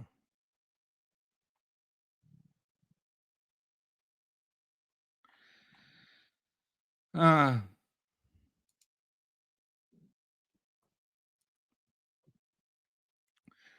yeah, I think that some people are going to have to end up going to jail. It's unlawful to obey an unlawful order. No, according to the 1973 War Powers Resolution Act, the action in Venezuela is not completely legal. There's nothing there. That's just an untrue statement. And just making these unqualified, unambiguous things. The 1973 War Powers Resolution Act was meant to contain and restrain. It was a reaction to the executive office overreaching its power. He was supposed to notify Congress before he invaded. There was supposed to be a vote. There wasn't. No, I'm sorry. He violated the 1973 War Powers Action Act. Biden pulled off cheating during. Biden didn't. Yeah, we're just not gonna. You were talking about. I was responding to a question about voting. I'm trying to not get distracted.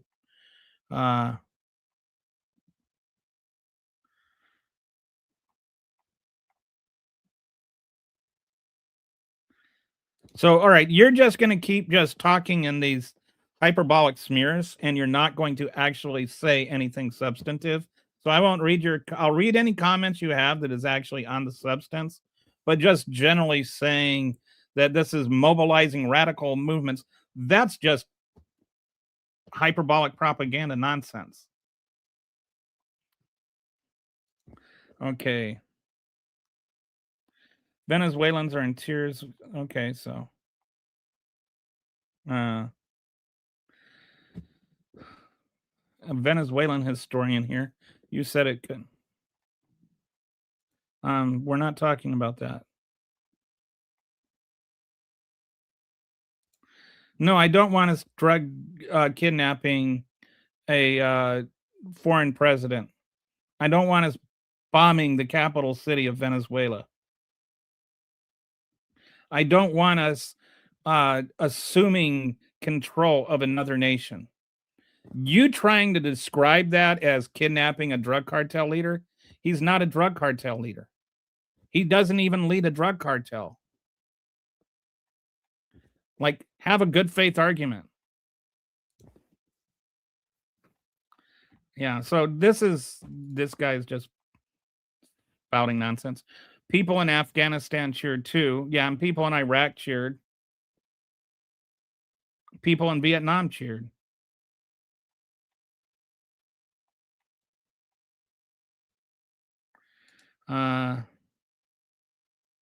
Yeah, sorry. Let's not talk about the 2020 election. That's stupid.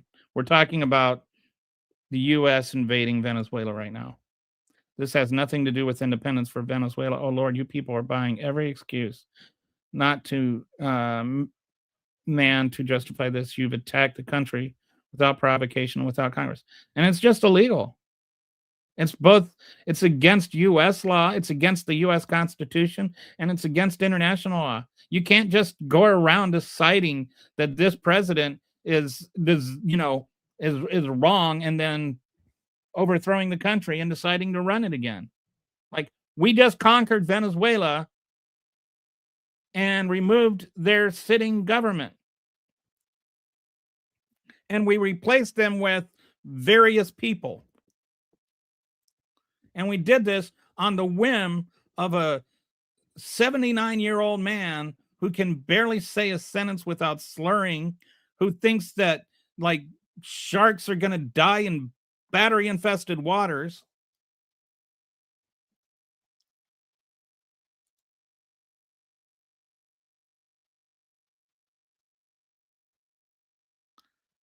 Jebediah got put on blast. I don't know what I said to him, but I'm glad I said something amusing. What happened for the people in Venezuela is good, but they are just going to get another dictator installed that will continue, that will keep them doing the payroll. Yeah, I mean, and this is why I've been like at the very. If you probably most people weren't here, like almost 2 hours ago when I started, but the very first thing I said is this.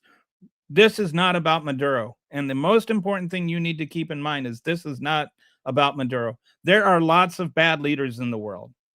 And there are lots of leaders in the world that, their ability to lead is questionable.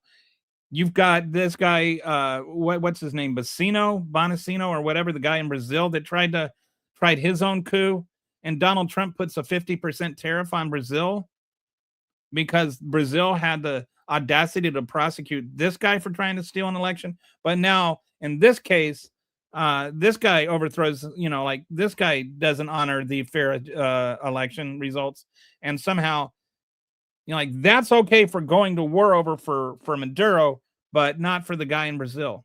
How do you add that up? How do you equate those things? Okay, this guy is doing drug stuff, and that's why we have to invade him. But then you pardon Juan Orlando Hernandez. You want to look for the consistency. And every single reason he gives, there's an opposite thing, unless you look at one thing, and it starts with the letter M. When you start looking at the money, he's always looking at what profits him. Whatever makes him money. And the fact that he owns 41% of Trump Media is now has the controlling interest in the company that tried to buy Citgo,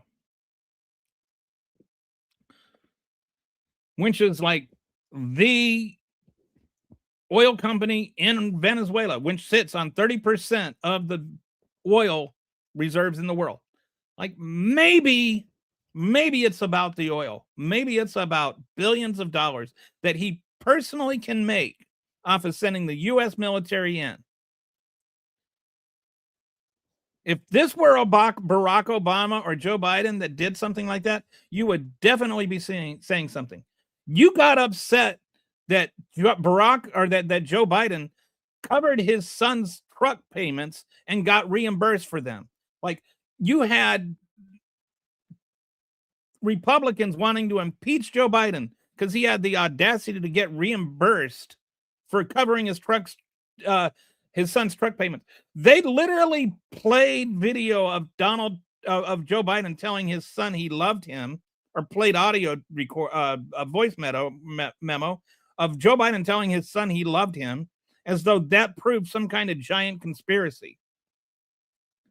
But Donald Trump sends in the U.S. military to secure the oil reserves of Venezuela so that he can make bank off of it, and there's no corruption at all there. What is wrong with your heads? I appreciate dementia, at least being able, like Lord Dementia, Trump supporter that's like got the courage to say, yeah, I've got issues with that. Didn't, I don't know if he's still going to be a Trump, but at least he can admit that this is a bad thing, that this is something we should look into.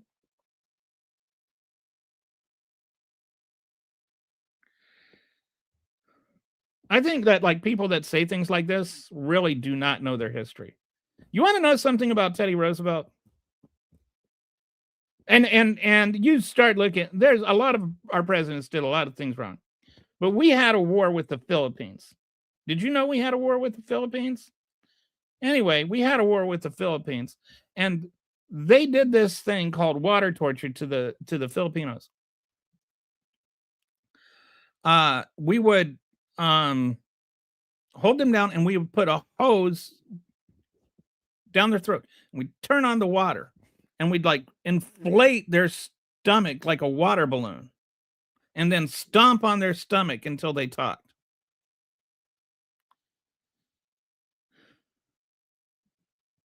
Yeah, Teddy Roosevelt ordered that. Teddy Roosevelt, there were some bad things about Teddy Roosevelt. And you want to talk about Franklin Roosevelt? Franklin Roosevelt did some racist stuff too. Like people talk about like how great this president was or how great that president was. A lot of them were not, like did a lot of really awful things.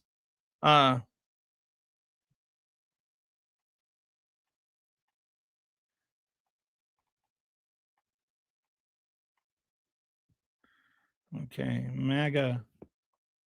How would you feel about Norway arresting Trump and bombing New York City? Or Washington, D.C.? Why not the capital city?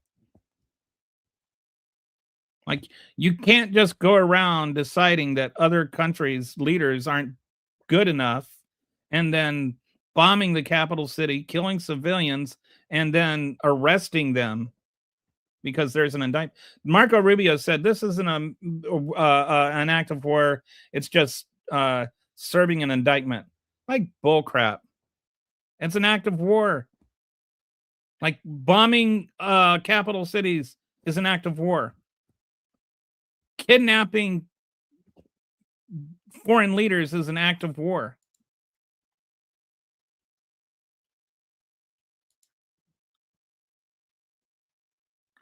Democrats are hateful, ignorant, violent, delusional, perversional. I don't know, is that a word?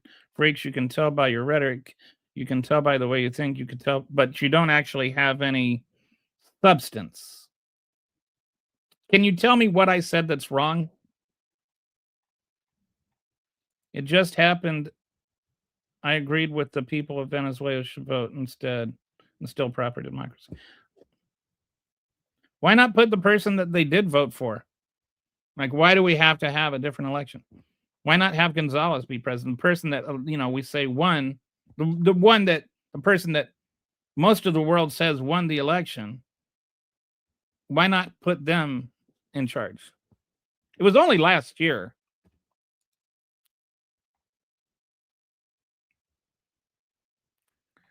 Yeah, sure. Dismantling the cartel.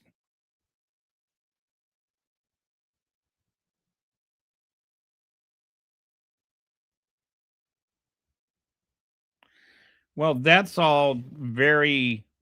Dismantling the cartels will allow Chinese manufacturing to shift to Mexico, which will increase the quality of life in the region while decoupling from China. If you're against that, you're fake. Okay, that is a whole lot of garble. I mean, there's just too much, like, just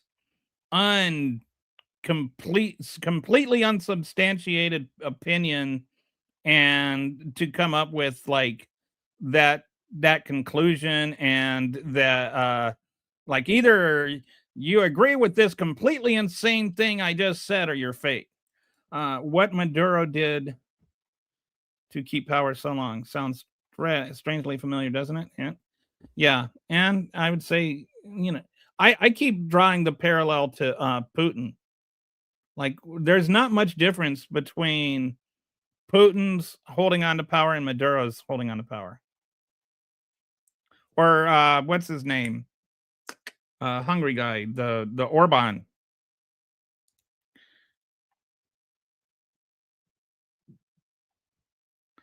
Yeah, that was generally their.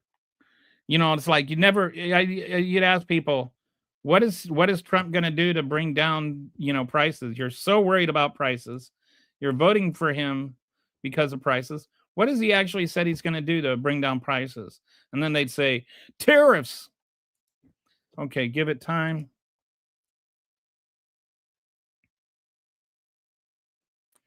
Well, it'll be a huge win for Trump.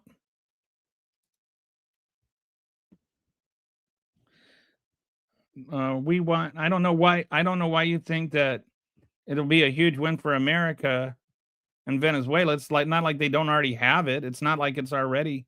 I mean, like, what is it going to change? The only thing that's going to change about oil is Donald Trump is now going to own a huge chunk of it, and he's going to make billions off of it.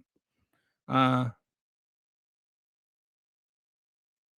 yeah. Okay. Uh, we want universal health care, living wages, body autonomy, reasonable housing prices for everyone. Yeah, it's just really radical stuff there.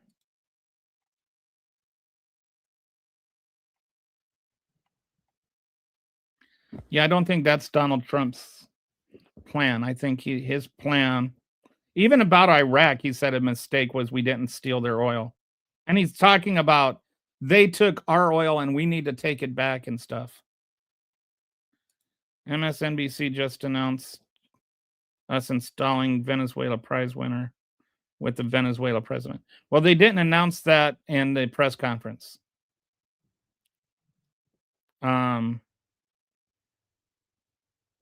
So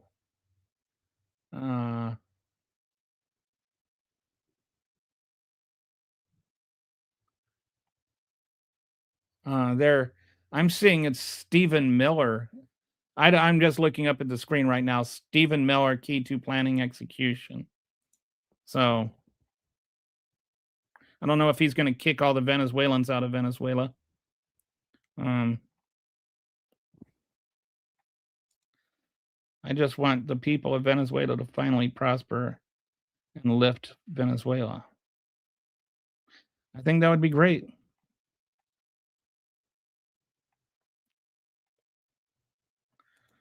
So, is this true?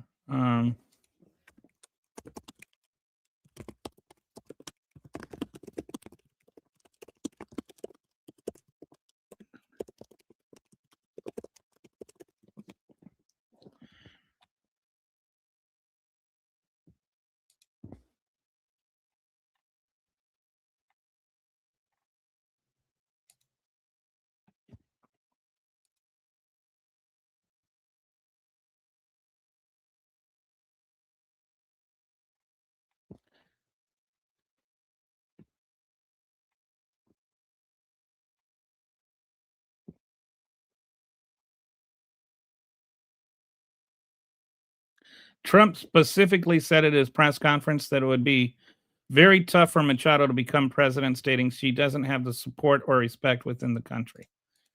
And so, unless, I don't know where you're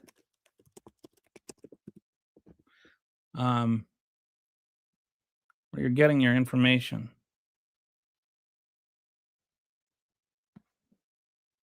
I don't see anything anywhere that confirms that Machado is going to be the president.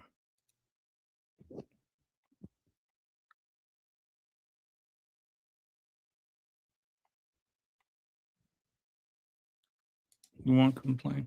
I have a leaf. I don't need gas.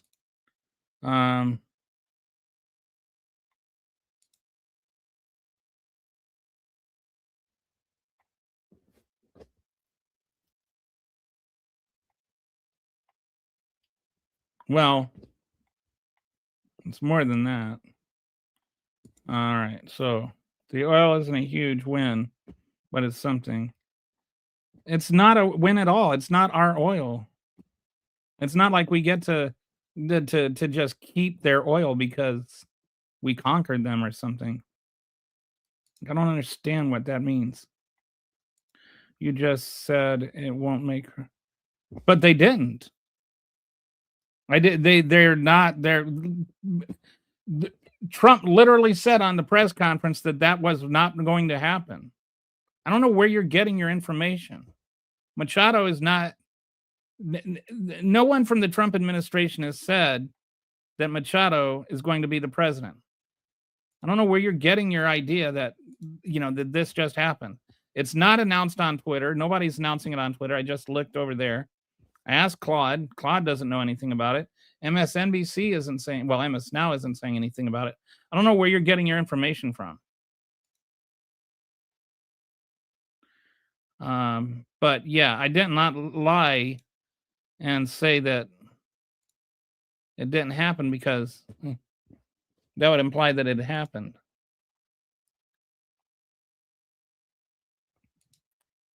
But I don't see anything.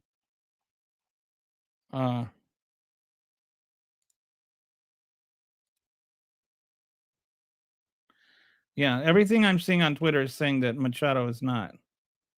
And in the press conference right before, I was specifically watching for that. So I don't know where you're getting your information. Machado is not the president.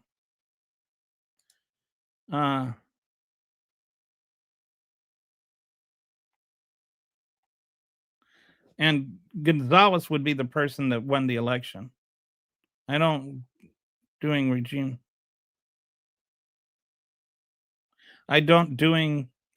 regime change in South America, but this is actually in the United States interest for once, whether or not it works out.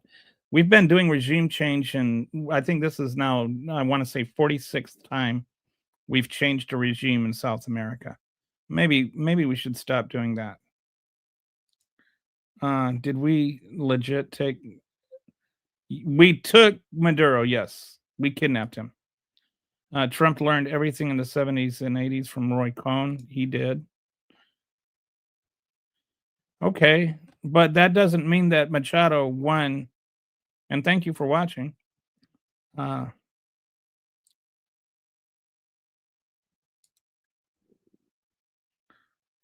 biking. What are you talking? I don't know.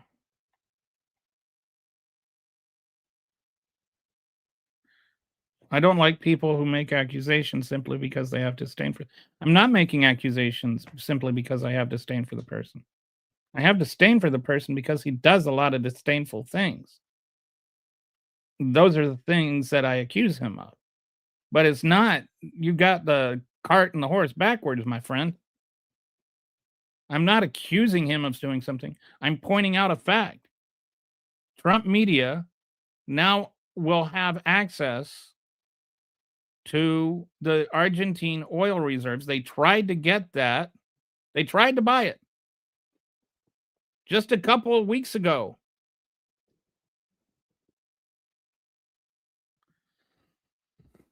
I'm not like, this is not like some, like stretch or something. Look at the dashboard I shared with you. I went through this already. I don't want to go through it again. Oh, hey, I got.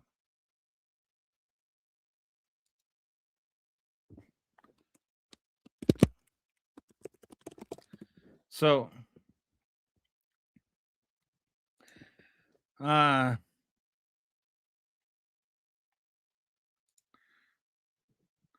think Resistance Kitty is the smartest person here too. She is a very smart person. MAGA doesn't post facts; they just support the grifter in chief and gear our reactions. It's best to ignore them.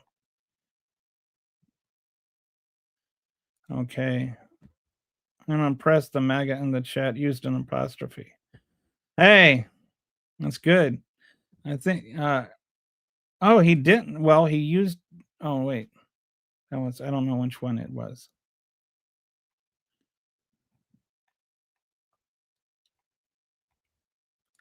Dude, Trump just kidnapped the leader of Venezuela. Yes. He kidnapped the leader of Venezuela. Yeah, your book has nothing to do with Venezuela. I can't believe we as a country are so brazenly participating in an obviously pointless war. as well as straight up war crimes. Like, what'll WTF is this timeline? Let me out, please. Sometimes I say it's like I'm pretty sure the bad guys won the time war, and this whole Trump period of time proves it. Um,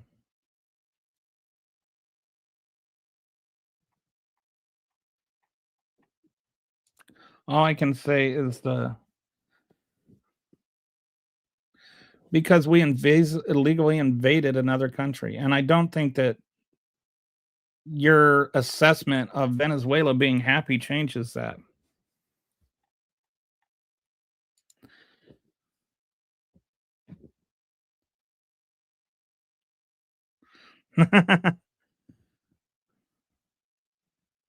I think it's at least. I think it's higher than 10, Brett.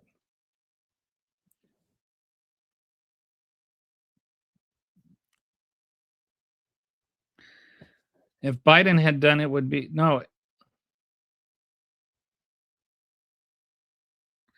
Okay, Biden didn't make money off of Burisma. It's all like this response is tribalism. It's trying to make something about made up stuff about Biden that is not even relevant. Stay on Venezuela, dude. If you want to talk about not being tribalist, stay on topic. Make it, is Trump wrong to invade foreign countries and kidnap foreign leaders so that he can have billions of dollars in oil? Is that wrong or not? What did the regular people of Venezuela do? I don't know. I mean, like, he was obviously not popular. I think there were his approval ratings were like around 25%, but the idea of, they also had polling about, would you like to have the United States come in and rescue us or whatever, and that was like even lower. So not being fans of Maduro does not mean that they're fans of being run by the United States. It's another one of these false dichotomies that MAGAs love.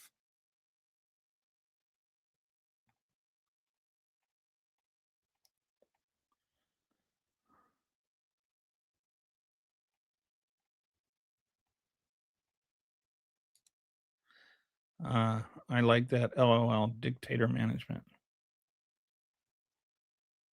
I missed that. According to 19th. Yes, but if he's supposed to do it first if he can, when she could, and he didn't.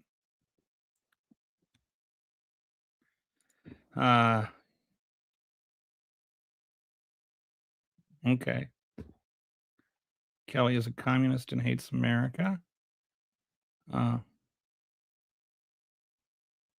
No, they don't. And if he does, it's irrelevant. And this is not relevant. You don't get to decide this guy is guilty and then kidnap him and conquer another country. That doesn't justify it. Like, even if what you said is true, and it probably isn't because nothing you say is true, it doesn't change anything. The logic doesn't follow. It's irrelevant. I'm not a commie. Oh, he'll be in New York City soon because we've got the. I bet you think that Maduro is a communist and supports Sharia law. You mad at Trump is winning? No, I'm mad that Trump is committing war crimes.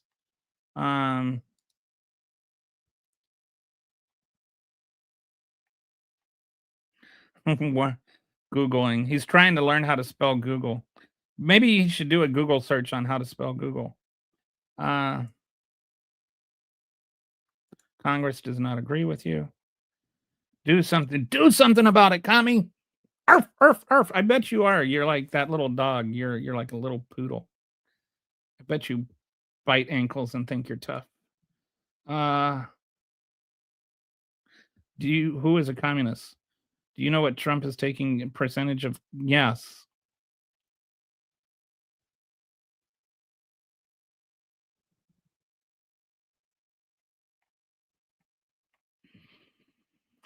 Uh,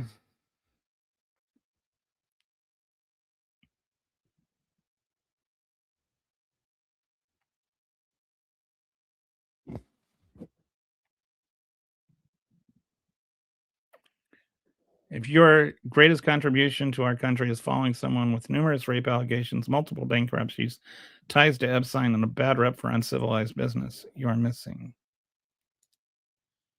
It's against every law to bomb a country and kidnap a president. Are these people dumb? I agree with Fat Boy for once. If you want to do these types of things, Congress should vote on them. But we don't have a real country, so F it. I'm not fat, just so you know. I'm like 175.7. So I'm not skinny, but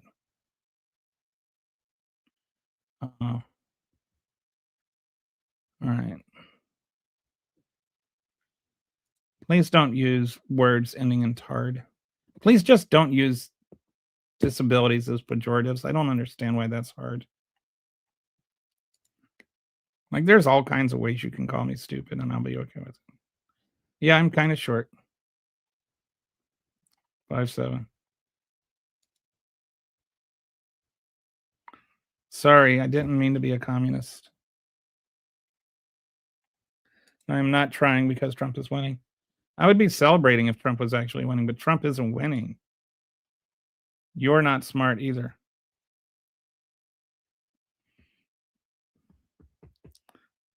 What is the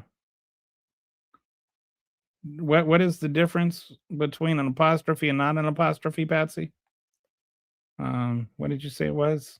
It's the difference between knowing your poop and not knowing your poop. Like, I think you need to learn your poop, Matt.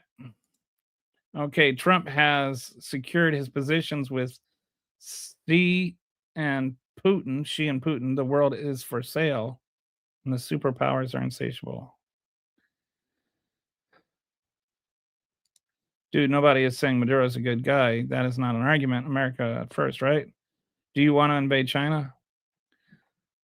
Like, it's just, that's why, like, as soon as I saw what happened, I was like, the first thing, they're gonna make this all about Maduro.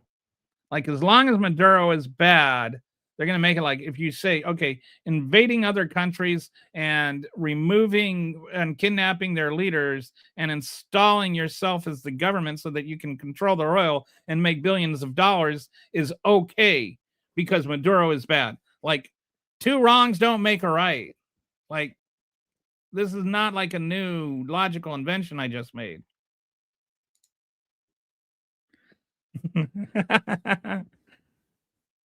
I'm still not quite sure how I became a communist or when I became a communist, but apparently I'm a communist. So when does China?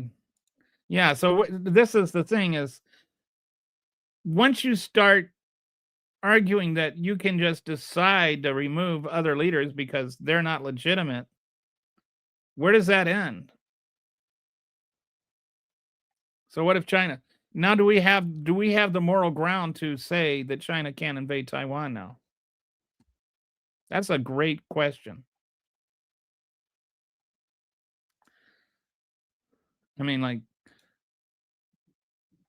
that is a really good question.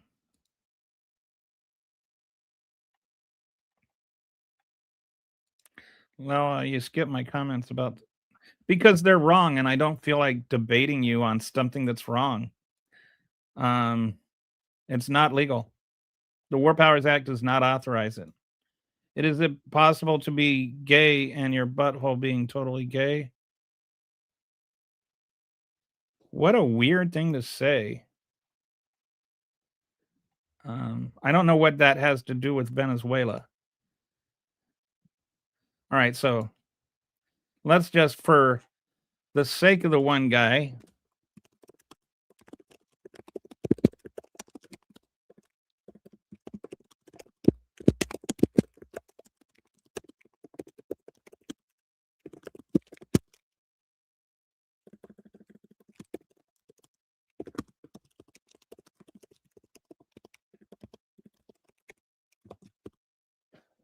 all right, just going to ask AI, I asked Claude, does the War Powers Act authorize Trump? And so we're just going to bring this up since you insist on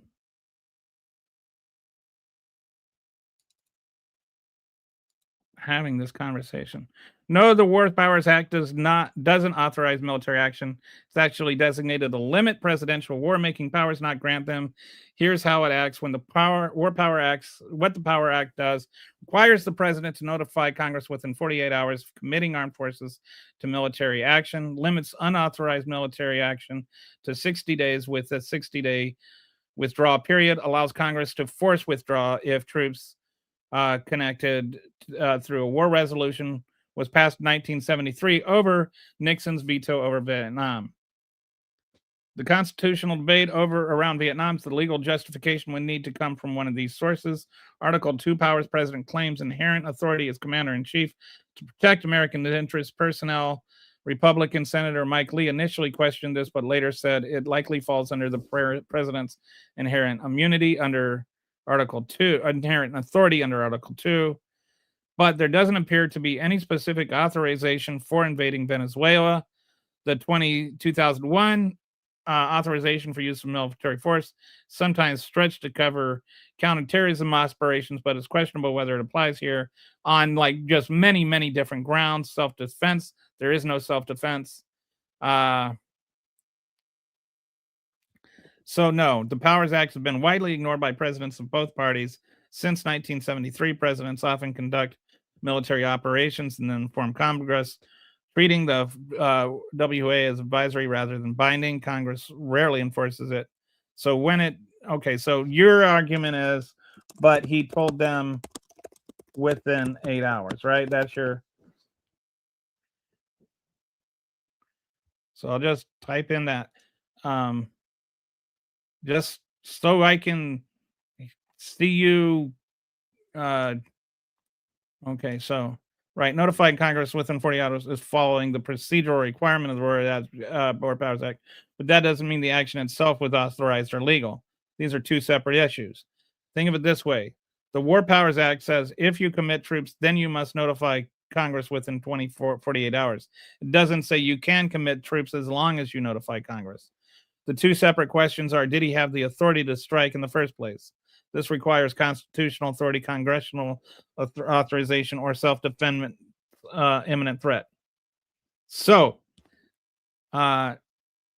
he followed the War Powers Act in terms of notifying Congress within 48 hours, but he didn't have the authorization to commit forces. The War Powers Act doesn't give him the power to do anything. The War Powers Act requires he do it. It requires he notify.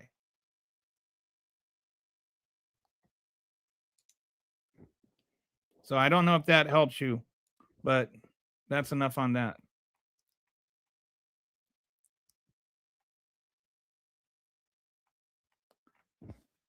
Okay, you had way more. I don't want to spend, like hours and hours having a bad faith argument. He doesn't have the inherent authority. The War Powers Act is something that you apparently completely misunderstand.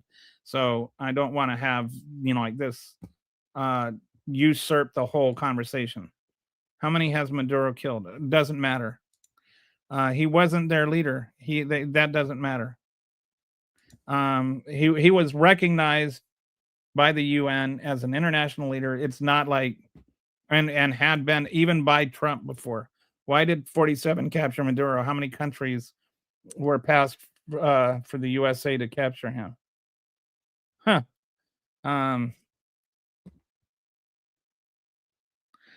I think there's another there are all kinds of countries. Like where do we stop now? This was a move to block Chinese influence. No, it wasn't. And if it was, it's still illegal. Like this was a move to actually gain financial interest for Trump. The shortest distance between 2 points is a straight line. And it's a pretty easy straight line between the Trump administration, between Donald Trump and Trump media and Venezuela oil. My money is on you having socialism view to induce economic government from government subsidies and whatever that means, but it doesn't change laws. The president is doing everything, and he's doing a lot of things outside of his power. The problem is not that he's doing everything within his power. The power is that he's exceeding his authority. Or the problem is he's exceeding his authority. Okay, I'm a communist cuck. Never Trumper. I'm out. Okay, bye. Oh, wait, they can't read. China will never do it, not with.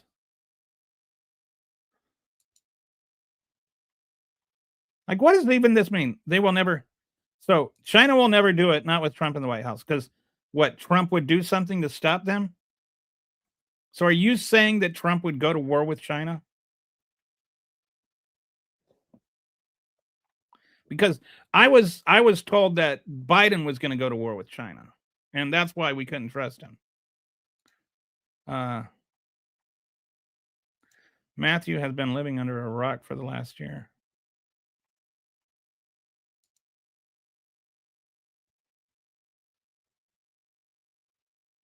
We voted for mass deportations and American politicians in jail, not third world despots, but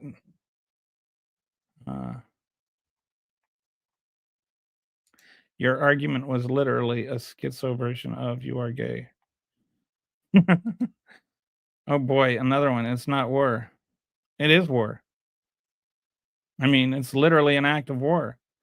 Bombing a capital city and kidnapping their president is an act of war. I actually live on top of rocks.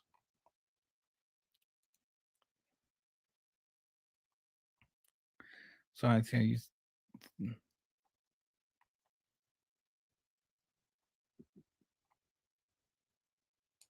you literally just read. No, I did not.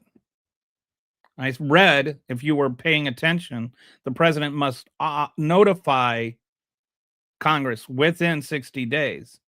That does not authorize him to do it. That requires him to notify if he does do it. It doesn't change the underlying requirements. The underlying requirements haven't changed. And there is nothing that required him to act. You're not understanding what the War Powers Act is. The War Powers Act doesn't say you can go out and just start any war you want as long as you tell Congress within 60 days. It says if you commit military forces, you have to notify Congress within 60 days. It's not an authorization, it's a requirement.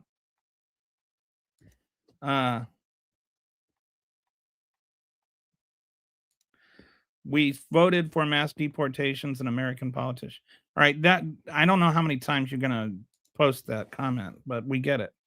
Pretty much they may be your feelings, but they are not fact. And that's the other thing is, I mean, the first act was not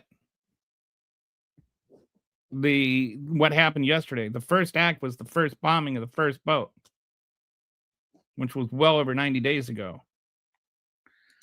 We voted for mass deportations and American politicians in jail, not the third world despots. Okay, please just stop posting that. Due process and legality are found in an AI question request. Oh no. Oh no.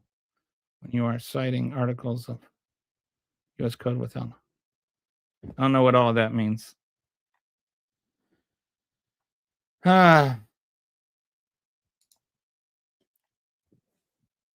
Yeah, and that what I'm saying is that argument is wrong. The executive cannot authorize military action for a 60-day limit without congressional authorization. That's not at all what it says. That you're misunderstanding what the War Powers Act is. That it is not giving Trump and the president permission to have military action for up to 60 days. That's not what it is.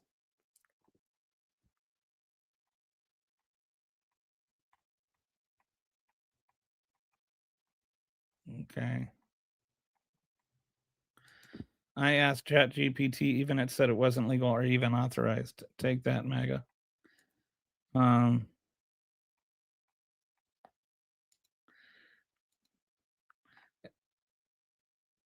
It's not, though. It's not legal. You defend. No, I'm not defending drug cartels. And no, there's not 100.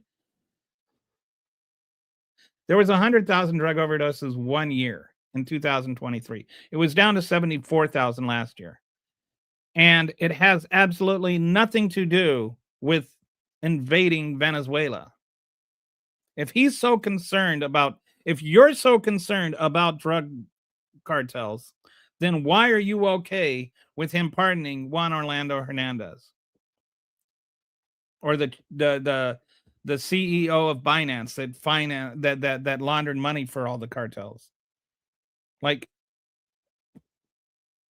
don't speciously pick out one thing and pretend like this is about drug overdoses. It has nothing. The fentanyl, it doesn't even come out of Honduras. You're like the 11,000th person to make this comment, and it's still just as dumb as the first person that made it. I don't know why somebody's bringing up Obama. It's not about socialism. This is about socialism. They were using all the money to fund schools and healthcare. They want to allow the president, that precedent to stand, or Americans just might demand the same. This is about Donald Trump getting rich. These Dems become constitutionality when it fits them. Otherwise, it's FUBAR. I don't even know what that means. I'm always for the Constitution. You're like, I've never said let's go against the Constitution. But the certain members of the right seem to only know about like one clause and one amendment and ignore the rest of the Constitution. Donald Trump has refused to follow 35% of court orders. So, like, maybe don't get into my business about the constitutionality of things. And if you're going to sit there and say that Dems become constitutionality when it fits them, otherwise it's FUBAR, you're doing exactly that. The moment the Constitution doesn't agree with Trump, it's FUBAR. Like, now you're like, oh, the Constitution doesn't matter. And you're like sitting there and you're making up some scenario where that's what I'm doing, because that's what you're doing.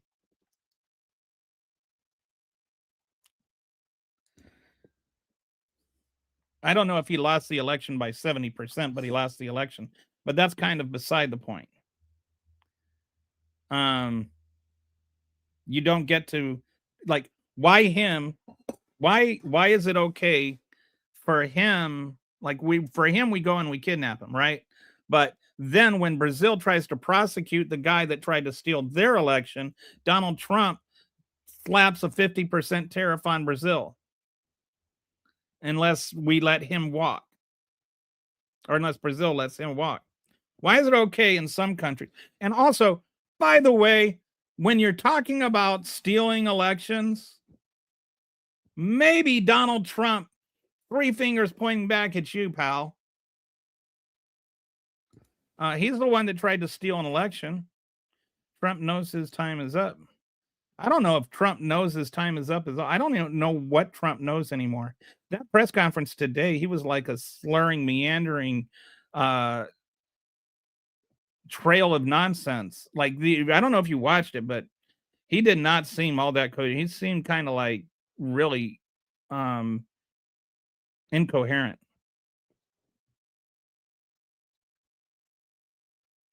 Yeah, that doesn't matter if he was under a standing U.S. Federal environment.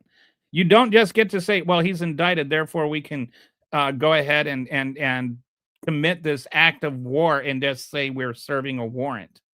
You guys got all upset when the FBI tried to serve a warrant on David Koresh.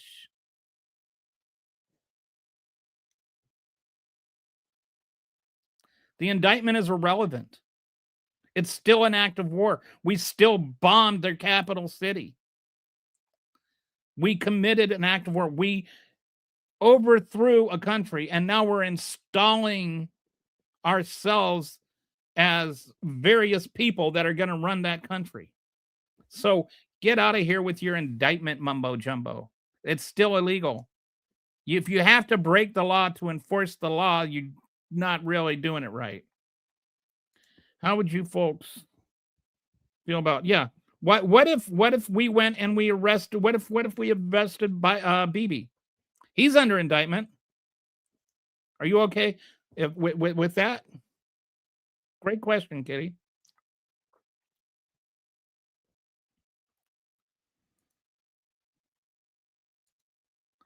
Right now there is no president.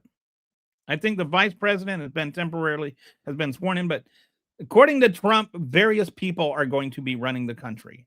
And he said some of them are behind me at the press conference. Right now, we are ruling Venezuela. It's a conquered country. Trump is cleaning up. The Democrats get away with not everything is the Democrats made it and Trump is cleaning it up. Let's just stop with try to have an honest conversation. All right. Thank you for joining the war, the good guys on the war on apostrophes. He literally hire a dog killer, so yes. All right. So, well, it's going to go an hour. And I've been over an hour.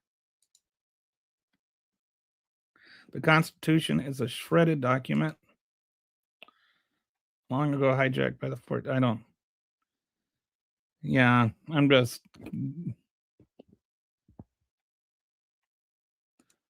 how you can shred the Constitution by amending it is I have no idea where you're I bet you think that the income tax is unconstitutional too.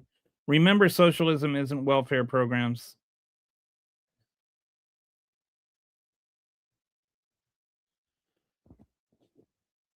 I don't know what a democrat is.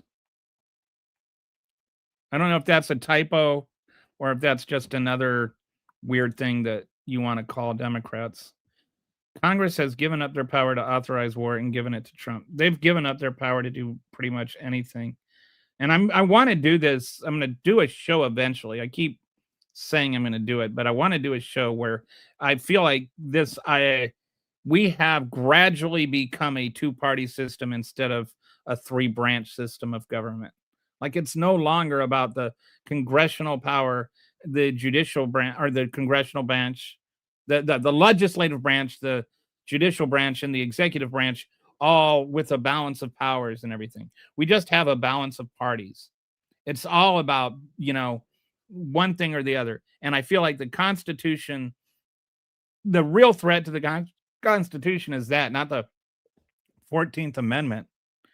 The Congress has just completely deferred its authority to the president. The president is now just usurping the judicial branch by just saying things like they don't have to agree. They get to decide if the judicial branch is wrong, and they will follow the judicial branch as long as the judicial branch is right. And 35% of court orders they're ignoring. And there was a Democrat president that appointed them. Well, you don't get to ignore judges that were appointed by other presidents. That's kind of the whole point of the lifetime appointment.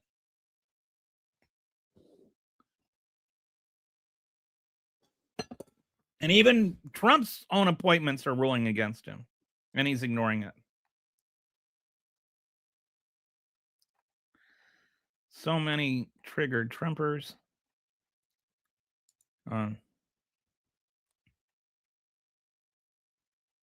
Legality means nothing to them. Really, give me any example of outside of this where Dems are always the enemy. Yeah, the kind of some of the rhetoric is just I don't know if it's weird or insane or insanely weird or weirdly insane. Gonna check something here. Okay. We got some time. Who's watching football today? Anybody else? I passed my NC.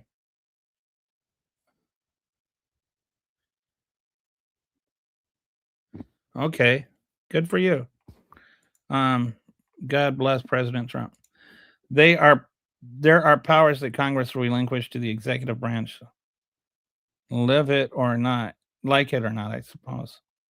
But you can't change it. Well, but they haven't actually relinquished some of these powers. And I think that some of those powers shouldn't have been relinquished. That's part of my problem, is that we're supposed to have a balance of powers. Now that's not happening. Like, when the president starts deciding that it's not going to follow the judicial branch anymore and not follow court rulings, that's when the Congress needs to step up and say, we have checks and balances. And if you're not being checked and balanced, then our check and balance of you is to impeach. And it's not about Democrat versus Republican. It's about Congress, the legislative branch, checking the executive branch.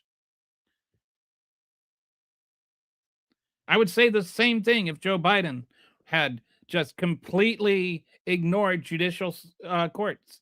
When the Supreme Court said you can't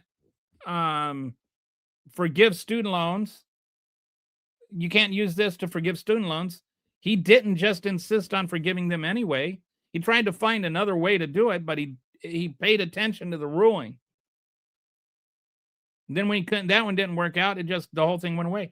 The fact is, this president has to follow the courts. And when he doesn't, the legislative branch has to check the president. 35% of court rulings he's just ignoring. And that's just the beginning of it. He's doesn't have the right to just declare war by himself.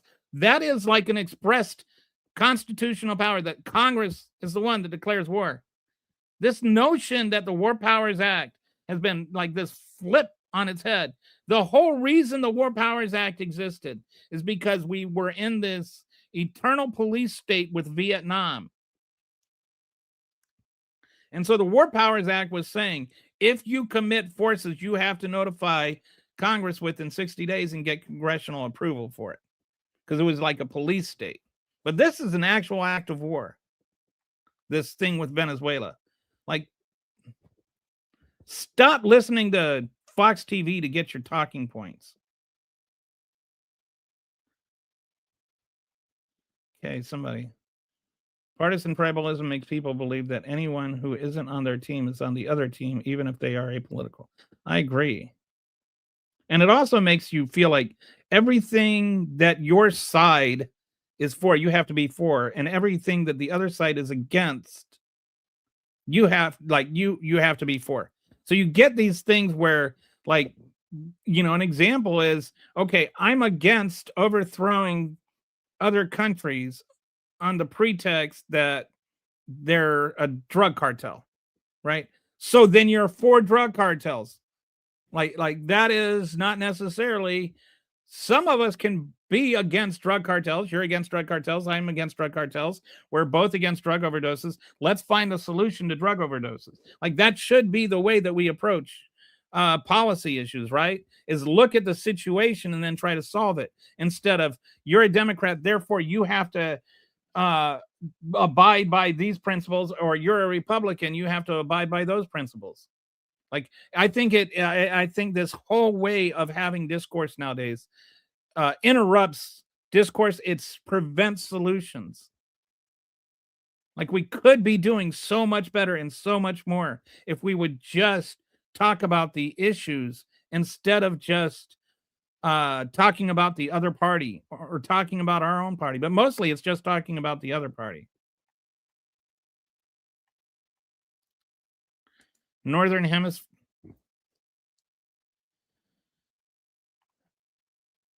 The Northern Hemisphere is ours. Did you mean to say the Western Hemisphere?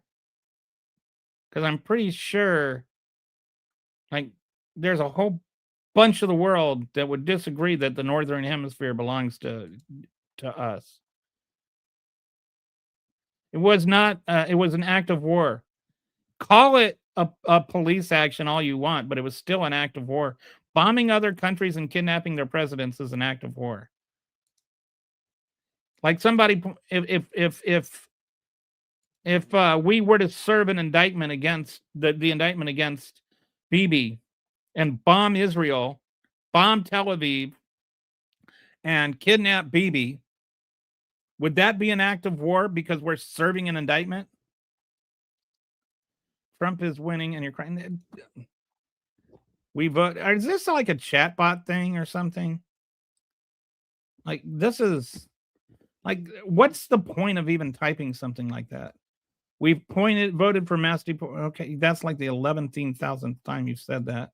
I was raised in a social democracy and it was much better experience than what it is here in the US. I would love to move back there, but America does not allow you to afford that anymore. I think most people, most Trump supporters that I've talked to have never really spent any time outside of America. And they have seriously distorted views of what life is like in England or Northern Europe or France or even Italy. And, like they think that everywhere else is like a third world country or something. And, like all socialized medicine, like you can't get good health care anywhere but the United States. We voted. Okay. So the moral of everything, he just read is yes. No, it's not. It's the opposite of that. It is the exact opposite.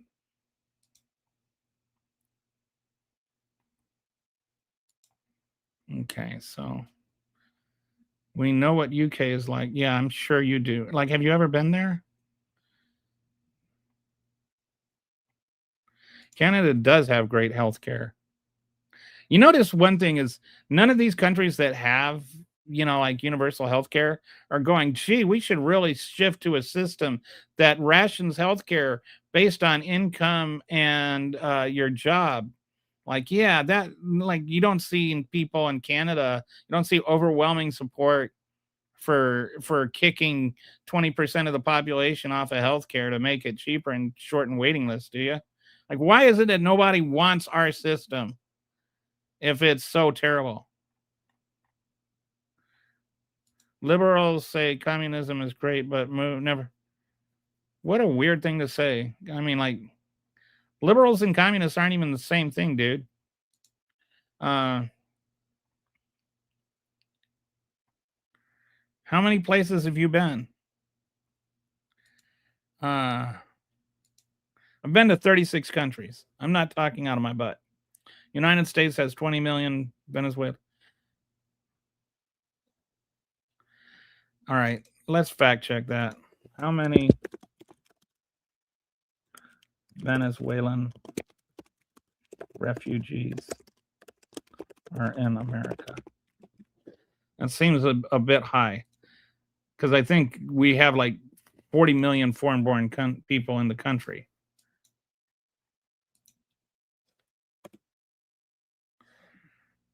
So like if half of them were Venezuelan, I think what is the population? It's like, I don't know where, like some of is that a number that Trump said? It just seems like a completely made up number. Maybe I'm wrong. But that seems like an awful lot. Based on the latest data, there are about 700,000 to 720,000 Venezuelans in the United States. 720,000 by population. 670,000 were covered by the temporary protected status. 11,700 arrived under CHNB humanitarian parole program. So, yeah, just a tad short of 20 million. Just a smidge short of 20 million. 700,000, 20 million, tomato. But yeah, it's apparently not like that would be like 1 out of every 16 people was Venezuelan. What a bigot. I don't know what what makes me a bigot, or if I'm the bigot. People died to come here. They did. When will America be set free from Trump? I mean, like, just like people, nobody people die. When people walk across half a continent to get here, they probably love America more than you do. It would be for someone that I liked. Like, people that say they love America and can't even wear a piece of cloth over their face during a pandemic to save lives probably don't love America as much as they say. Um,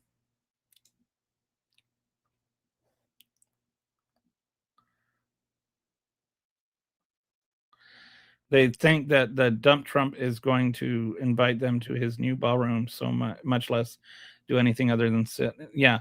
Donald Trump does not care about you at all. I don't know how to tell you that, but like he really, Donald Trump is not like a fan of the working poor or the middle class poor. And he's not doing any favors for you and your wallet either. What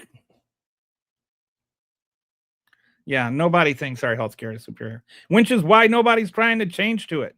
Like, if everybody thought our healthcare was so much better, then why aren't they trying to adapt to our healthcare? I think that some of our hospitals, we have some of the best hospitals in the world, like Mayo Clinic and Boston University, but ironically, those are also some of our most socialized. Move to Canada or Europe if they're so great. Or you could just like move to Russia since you think it's so great. Like I mean, like, it's possible to like love America and be an American and want to make America better. Isn't that ostensibly what you're trying to say? Like, make America great again? Why is it only you are allowed to make America better? Uh, yeah, I used Claude actually. And it's specifically because A, it's easily accessible, and B, because people want sources. So I started using it to give them sources. Doesn't change the answer, does it? Does it make it wrong? Do you like not use research to look things up? Why is researching something and finding the answer? Why is that wrong?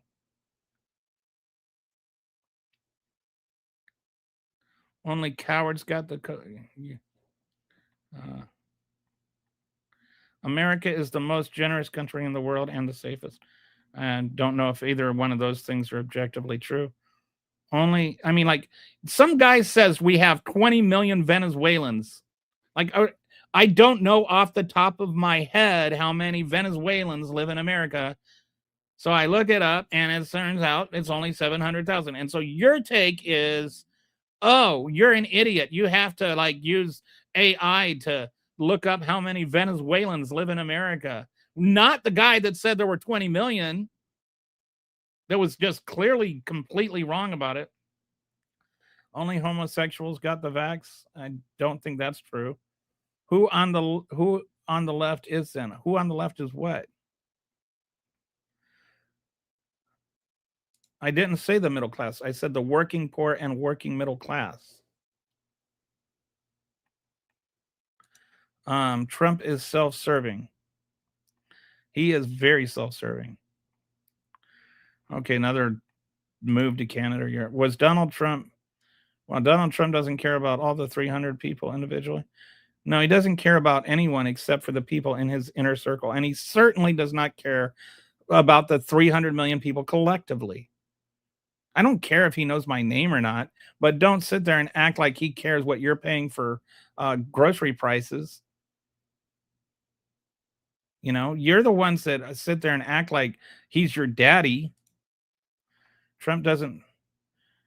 Oh, Trump. Trump doesn't take a paycheck from America. Trump has made $11 billion off of his first term, off of his first year and his second. He's using the Oval Office as his own personal cash machine.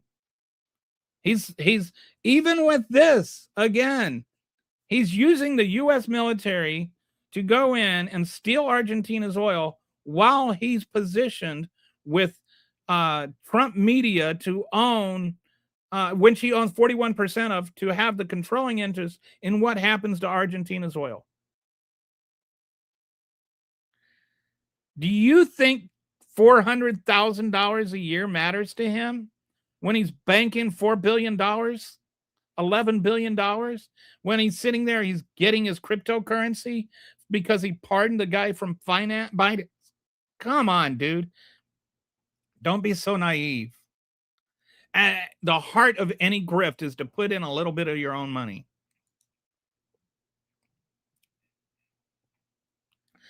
No countries have free healthcare. Every country pays for their healthcare with taxes except for ours. We understand that there are taxes that people pay, and we get to choose what we do with those taxes. It's just every reasonable country on earth decides that part of the thing that they would like to do with their taxes is take care of their own health, which is also why we pay more per capita for healthcare than any country in the world. And right now, we just had our premiums double. I do care about you. I actually do. Like, I will sit there. I'm the one trying to defend Trump supporter farmers. Donald Trump doesn't care about you. I don't know how much you've watched my show or whatever, but I've said many times things that people are like, oh, well, they voted for this, they can get it. Like when the bad stuff happens. No, because I think what's bad for all Americans is bad for me. And I think what's bad for, Trump supporting Americans is bad for America. I actually do care about you. I don't think that people that voted for Trump that have small farms that are suddenly their farms are going out of business because they don't have anybody to harvest their crops. I'm not the one gleeful about that. Donald Trump is, Stephen Miller is. I've never. Why are you trying to guess and laughy face? Dude, I don't know. You just pumped on. Madero is a bad person. It is not a choice between supporting him and thinking he's a good person and supporting war crimes and just going in and kidnapping foreign leaders and then taking over the country so that Donald Trump can get billions of dollars. It's like a sort of a weird dichotomy you have there. Okay.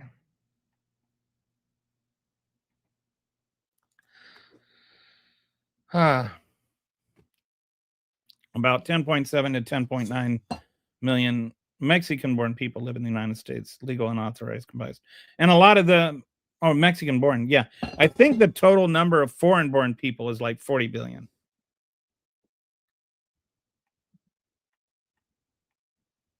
Like all foreign-born people combined. Liberals make America worse. Yeah. Like that. Do you think that's like a cogent argument? Do you think that like people go, oh wow, how come I never thought of that?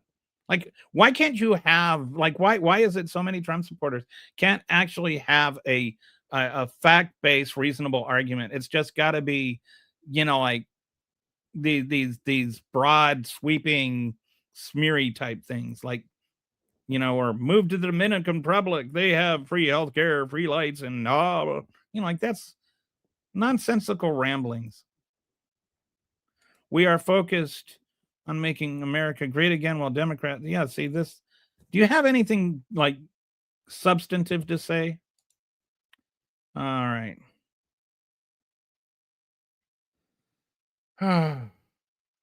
Why does everything have to be this hard? Only cowards got the. No, so this person is still going.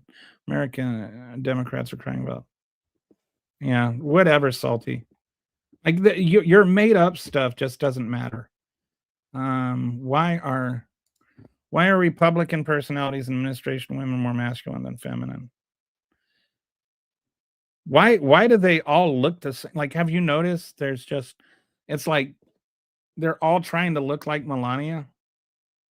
It's like you can just watch their face, either Melania or Ivanka. Their faces are all like starting to morph into the same thing, unless they get in like some sort of weird Botox, plastic, microwave accident like Laura Loomer did, where they just end up looking like boiled sillet buddy. Anyway. All right. So I was going to hop on for an hour and it's been 3. So I think I'm going to have to jet. I want to eat something. I'm really hungry. Anybody want to buy me DoorDash? Probably not. I probably don't want to eat DoorDash anyway. All right. Well, that's enough rambling on for now. Thanks for everybody for hopping on, and hopefully we'll find out who various people are someday and find out who's going to be running Venezuela. But I have a feeling whoever it ends up being will make Donald Trump a lot of money. I'll see you on Monday, unless Donald Trump invades another country tomorrow. Talk to you later. Bye.